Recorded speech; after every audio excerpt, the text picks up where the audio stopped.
ਵਾਹਿਗੁਰੂ ਜੀ ਕਾ ਖਾਲਸਾ ਵਾਹਿਗੁਰੂ ਜੀ ਕੀ ਫਤਿਹ। ਟੀਵੀ 84 ਦੇ ਸਾਰੇ ਦਰਸ਼ਕ ਤੇ ਸਰੋਤੇ ਜਿਹੜੇ ਇਸ ਵਕਤ ਸਾਡੇ ਨਾਲ ਨਾਰਥ ਅਮਰੀਕਾ ਦੇ ਵਿੱਚੋਂ ਜੁੜੇ ਆ ਜਾਂ ਫਿਰ ਸੋਸ਼ਲ ਮੀਡੀਆ ਤੇ ਸਾਨੂੰ ਦੁਨੀਆ ਭਰ ਦੇ ਵਿੱਚ ਦੇਖ ਰਹੇ ਆ, ਮੈਂ ਅਮਰਵੀਰ ਸਿੰਘ ਅੱਜ ਟੀਵੀ 84 ਦੇ ਸੱਚੋ ਸੱਚ ਪ੍ਰੋਗਰਾਮ ਦੇ ਵਿੱਚ ਆਪ ਸਭ ਦਾ ਤਹਿ ਦਿਲੋਂ ਸਵਾਗਤ ਕਰਦਾ ਹਾਂ। ਵੀਰਜ਼, ਅੱਜ ਅਸੀਂ ਵਿਚਾਰ ਚਰਚਾ ਕਰਨ ਜਾ ਰਹੇ ਹਾਂ 18 ਮਾਰਚ 2025 ਤੇ ਨਾਨਕਸ਼ਾਹੀ ਸੰਮਤ 5 ਚੇਤ ਨਾਨਕਸ਼ਾਹੀ ਸੰਮਤ 557 ਦਾ ਦਿਨ ਹੈਗਾ ਅੱਜ। ਤੇ ਅੱਜ ਜਦੋਂ ਅਸੀਂ ਵਿਚਾਰ ਚਰਚਾ ਕਰ ਰਹੇ ਹਾਂ, ਅੱਜ ਡਾਕਟਰ ਅਮਰਜੀਤ ਸਿੰਘ ਤੇ ਬੀਬੀ ਨੀਲਮ ਕੌਰ ਦੀ ਗੈਰ ਹਾਜ਼ਰੀ ਦੇ ਵਿੱਚ ਮੈਂ ਅਮਰਵੀਰ ਸਿੰਘ ਤੇ ਸਰਦਾਰ ਸੁਖਵਿੰਦਰ ਸਿੰਘ ਮੇਰੇ ਨਾਲ ਇਸ ਵਕਤ ਟੋਰਾਂਟੋ ਤੋਂ ਜੁੜੇ ਹੋਏ ਆ। ਉਹਨਾਂ ਨਾਲ ਮਿਲ ਕੇ ਅੱਜ ਦੇ ਪ੍ਰੋਗਰਾਮ ਦੀ ਸ਼ੁਰੂਆਤ ਕਰਦੇ ਹਾਂ। ਸੁਖਵਿੰਦਰ ਸਿੰਘ ਜੀ, ਤੁਹਾਡਾ ਸਵਾਗਤ ਹੈ। ਵਾਹਿਗੁਰੂ ਜੀ ਕਾ ਖਾਲਸਾ ਵਾਹਿਗੁਰੂ ਜੀ ਕੀ ਫਤਿਹ ਜੀ। ਵਾਹਿਗੁਰੂ ਜੀ ਕਾ ਖਾਲਸਾ ਵਾਹਿਗੁਰੂ ਜੀ ਕੀ ਫਤਿਹ ਜੀ। ਸੁਖਵਿੰਦਰ ਸਿੰਘ ਜੀ, ਅੱਜ ਦੀਆਂ ਜਿਹੜੀਆਂ ਮਤਲਬ ਅਹਿਮ ਖਬਰਾਂ ਹੈਗੀਆਂ ਨੇ ਜਾਂ ਬੀਤੇ 24 ਘੰਟੇ ਦੀਆਂ ਡਿਵੈਲਪਮੈਂਟਸ ਅਸੀਂ ਦੇਖ ਰਹੇ ਹਾਂ, ਜਿੱਥੇ ਇੱਕ ਪਾਸੇ ਭਾਰਤ ਦੇ ਪ੍ਰਧਾਨ ਮੰਤਰੀ ਨਰਿੰਦਰ ਮੋਦੀ ਹੋਰਾਂ ਦੇ ਉੱਤੇ ਫੋਕਸ ਹੈ, ਜਾਂ ਜਦੋਂ ਉੱਥੇ ਰਾਇਸੀਨਾ ਡਾਇਲੌਗ ਦੇ ਥੱਲੇ ਜਿਹੜਾ ਅਮਰੀਕਾ ਨੂੰ ਜਾਂ ਨਿਊਜ਼ੀਲੈਂਡ ਨੂੰ ਭਾਰਤ ਵੱਲੋਂ ਖਾਲਿਸਤਾਨ ਦੇ ਇਸ਼ੂ ਦੇ ਉੱਤੇ ਜਿਹੜਾ ਆ ਉਹ ਰੈਪਰੀਮੈਂਡ ਕਰਨ ਦੀ ਇੱਕ ਲਾਈਨ ਜਾਂ ਉਹਦੇ ਤੇ ਕਟਾਕਸ਼ ਕਰਨ ਦੀ ਇੱਕ ਲਾਈਨ ਦੇਖਣ ਨੂੰ ਮਿਲੀ ਹੈ, ਜਿੱਥੇ ਉਹ ਇੱਕ ਸੈਂਟਰ ਆਫ ਫੋਕਸ ਇਸ ਵਕਤ ਨਜ਼ਰ ਆ ਰਿਹਾ ਹੈ। ਉੱਥੇ ਹੀ ਜਿਹੜਾ ਅਸੀਂ ਪਿਛਲੇ ਸਮੇਂ ਦੇ ਵਿੱਚ ਜਦੋਂ ਅਮਰੀਕਾ ਦੇ ਵਿੱਚ ਪ੍ਰਧਾਨ ਟਰੰਪ ਆਉਂਦੇ ਆ ਤੇ ਇਹਨਾਂ ਵੱਲੋਂ ਜਿਹੜੀ ਇੱਕ ਨੀਤੀ ਅਖਤਿਆਰ ਕੀਤੀ ਜਾਂਦੀ ਹੈ ਤੇ ਉਹਦੇ ਥੱਲੇ ਜਿਹੜੀ ਓਵਰਆਲ ਇੰਟਰਨੈਸ਼ਨਲ ਪੋਲਿਟਿਕਸ ਹੈ, ਜੀਓ ਪੋਲਿਟਿਕਸ ਹੈ, ਉਹਦੇ ਵਿੱਚ ਤਬਦੀਲੀ ਨਜ਼ਰ ਆ ਰਹੀ ਹੈ। ਉਹਦੇ ਲਈ ਅੱਜ ਇੱਕ ਅਹਿਮ ਉਹ ਦੇਖਿਆ ਜਾ ਰਿਹਾ ਸੀ ਕਿ ਸਾਰਿਆਂ ਦੀਆਂ ਨਜ਼ਰਾਂ ਲੱਗੀਆਂ ਹੋਈਆਂ ਸੀ ਕਿ ਭਾਈ ਜਿਹੜੀ ਯੂਕਰੇਨ ਜੰਗ ਹੈਗੀ ਹੈ, ਜਿੱਥੇ ਰਸ਼ੀਆ ਤੇ ਯੂਕਰੇਨ ਆਮੋ ਸਾਹਮਣੇ ਨੇ, ਇਹਦੇ ਵਿੱਚ ਬੀਤੇ ਸਮੇਂ ਦੇ ਵਿੱਚ ਹਾਲਾਂਕਿ ਅਸੀਂ ਡਾਕਟਰ ਸਾਹਿਬ ਸੱਚੋ ਸੱਚ ਪ੍ਰੋਗਰਾਮ ਦੇ ਵਿੱਚ ਡਿਸਕਸ ਵੀ ਕਰਦੇ ਰਹੇ ਆ, ਪਰ ਅੱਜ ਇੱਕ ਫੋਨ ਕਨਵਰਸੇਸ਼ਨ ਦੇ ਜਿਹੜੀ 2 ਘੰਟੇ ਦੀ ਦੱਸੀ ਜਾ ਰਹੀ ਹੈ ਰਸ਼ੀਆ ਦੇ ਪ੍ਰਧਾਨ ਵਲਾਦੀਮੀਰ ਪੁਤਿਨ ਤੇ ਅਮਰੀਕਾ ਦੇ ਪ੍ਰਧਾਨ ਡੋਨਾਲਡ ਟਰੰਪ ਦੇ ਵਿਚਾਲੇ ਹੋਈ ਹੈ। ਇਸ ਦੀਆਂ ਥੋੜੀਆਂ ਜਿਹੀਆਂ ਮੈਂ ਗੱਲਬਾਤ ਦੀ ਸ਼ੁਰੂਆਤ ਇੱਥੋਂ ਕਰਨਾ ਚਾਹੂੰਗਾ। ਪਹਿਲੇ ਟੌਪਿਕ ਦੇ ਤੌਰ ਦੇ ਉੱਤੇ ਵੀ ਜਿਹੜੀ ਇੰਟਰਨੈਸ਼ਨਲ ਜੀਓਪੋਲਿਟਿਕਸ ਦੇ ਵਿੱਚ ਤਬਦੀਲੀ ਹੈ ਤੇ ਇਸ ਵਕਤ ਸੈਂਟਰ ਆਫ ਅਟੈਂਸ਼ਨ ਹੈ ਜਿਹੜੀ ਯੂਕਰੇਨ ਵਾਰ, ਇਸ ਦੇ ਉੱਤੇ ਜਿਹੜੀ ਅੱਜ ਦੀ ਡਿਵੈਲਪਮੈਂਟ ਹੈ, ਜਿਹੜੀ ਇਹ ਫੋਨ ਕਾਲ ਹੈ, ਇਹਦੇ ਵਿੱਚ ਕੀ ਸਾਡੇ ਸਾਹਮਣੇ ਆ ਰਿਹਾ ਹੈ ਤੇ ਆਉਣ ਵਾਲੇ ਸਮੇਂ ਦੇ ਵਿੱਚ ਅਸੀਂ ਕੀ ਐਕਸਪੈਕਟ ਕਰ ਸਕਦੇ ਹਾਂ। ਬਿਲਕੁਲ ਅਮਰਵੀਰ ਸਿੰਘ ਜੀ, ਜਿਹੜੀ ਦੁਨੀਆ ਦੇ ਵਿੱਚ ਇਸ ਟਾਈਮ ਇੱਕ ਮਤਲਬ ਵੱਡੀ ਜੀਓਪੋਲਿਟੀਕਲ ਸ਼ਿਫਟ ਚੱਲ ਰਹੀ ਆ, ਜਿਹਦੇ 'ਚ 2 ਵੱਡੀਆਂ ਜੰਗਾਂ ਕੇਂਦਰ ਬਣੀਆਂ ਹੋਈਆਂ ਨੇ। ਇਹ ਸਾਰੇ ਦੇ ਵਿੱਚ ਚਾਹੇ ਉਹ ਮਿਡਲ ਈਸਟ ਦੇ ਵਿੱਚ ਗਾਜ਼ਾ ਦੇ ਉੱਤੇ ਇਜ਼ਰਾਈਲ ਦੇ ਹਮਲਿਆਂ ਦੀ ਗੱਲ ਹੋਵੇ, ਚਾਹੇ ਉਹ ਯੂਕਰੇਨ ਦੇ ਉੱਤੇ ਰਸ਼ੀਆ ਦੇ ਹਮਲੇ ਦੀ ਗੱਲ ਹੋਵੇ, ਤੇ ਇਹਨਾਂ ਦੇ ਵਿੱਚ ਜਿੱਥੇ ਇੱਕ ਪਾਸੇ ਜਿਹੜੀ ਇੱਕ ਟਰੂਸ ਹੋਈ ਸੀ, ਮਤਲਬ ਸੀਜ਼ਫਾਇਰ ਹੋਇਆ ਸੀ ਗਾਜ਼ਾ ਦੇ ਵਿੱਚ ਅਮਰੀਕਾ ਦੇ ਵਿਚੋਲਗੀ ਦੇ ਨਾਲ, ਉਹ ਸੀਜ਼ਫਾਇਰ ਜਿਹੜਾ ਆ ਉਹ ਟੁੱਟ ਗਿਆ ਆ। ਅਸੀਂ ਦੇਖ ਰਹੇ ਹਾਂ ਕਿ ਲਗਭਗ ਕੁਝ ਘੰਟਿਆਂ ਤੋਂ ਹੁਣ ਲਗਾਤਾਰ ਜਿਹੜਾ ਇਜ਼ਰਾਈਲ ਆ ਉਹ ਬੜੀ ਖਤਰਨਾਕ ਪੱਧਰ ਦੀ ਜਿਹੜੀ ਬੰਬਾਰੀ ਆ ਉਹ ਗਾਜ਼ਾ 'ਚ ਕਰ ਰਿਹਾ, ਤੇ 500 ਦੇ ਕਰੀਬ ਜਿਹੜੇ ਉੱਥੇ ਮੌਤਾਂ ਆ ਗਾਜ਼ਾ ਪੱਟੀ ਦੇ ਵਿੱਚ ਉਹ ਫੇਰ ਹੋ ਚੁੱਕੀਆਂ ਆ। ਤੇ ਦੂਜੇ ਪਾਸੇ ਇੱਕ ਹੋਰ ਜਿਹੜਾ ਇਹ ਟਕਰਾਅ ਸੀ ਯੂਕਰੇਨ ਤੇ ਰਸ਼ੀਆ ਦਾ, ਉਹਦੇ ਵਿੱਚ ਵੀ ਅਮਰੀਕਾ ਦੀ ਭਾਈਵਾਲੀ ਦੇ ਨਾਲ ਇਹ ਹੁਣ ਇੱਕ ਨਵੀਂ ਸੀਜ਼ਫਾਇਰ ਦੀ ਗੱਲ ਚੱਲੀ ਆ,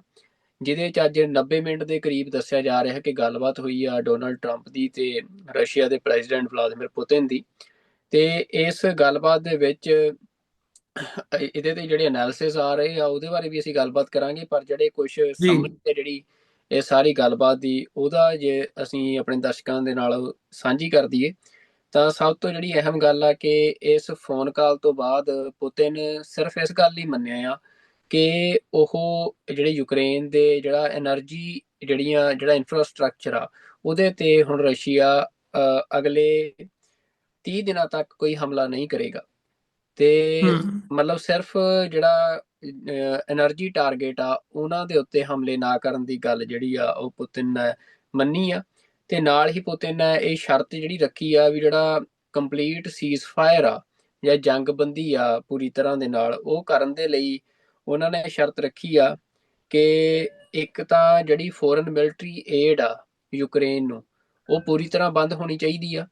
ਤੇ ਦੂਜਾ ਜਿਹੜਾ ਇੰਟੈਲੀਜੈਂਸ ਸ਼ੇਅਰਿੰਗ ਆ ਯੂਕਰੇਨ ਦੇ ਨਾਲ ਉਹ ਪੂਰੀ ਤਰ੍ਹਾਂ ਬੰਦ ਹੋਣੀ ਚਾਹੀਦੀ ਆ। ਤੇ 2 ਸ਼ਰਤਾਂ ਜਿਹੜੀਆਂ ਆ ਉਹਨਾਂ ਨੇ ਰੱਖੀਆਂ ਆ। ਤੇ ਇਸ ਤੋਂ ਇਲਾਵਾ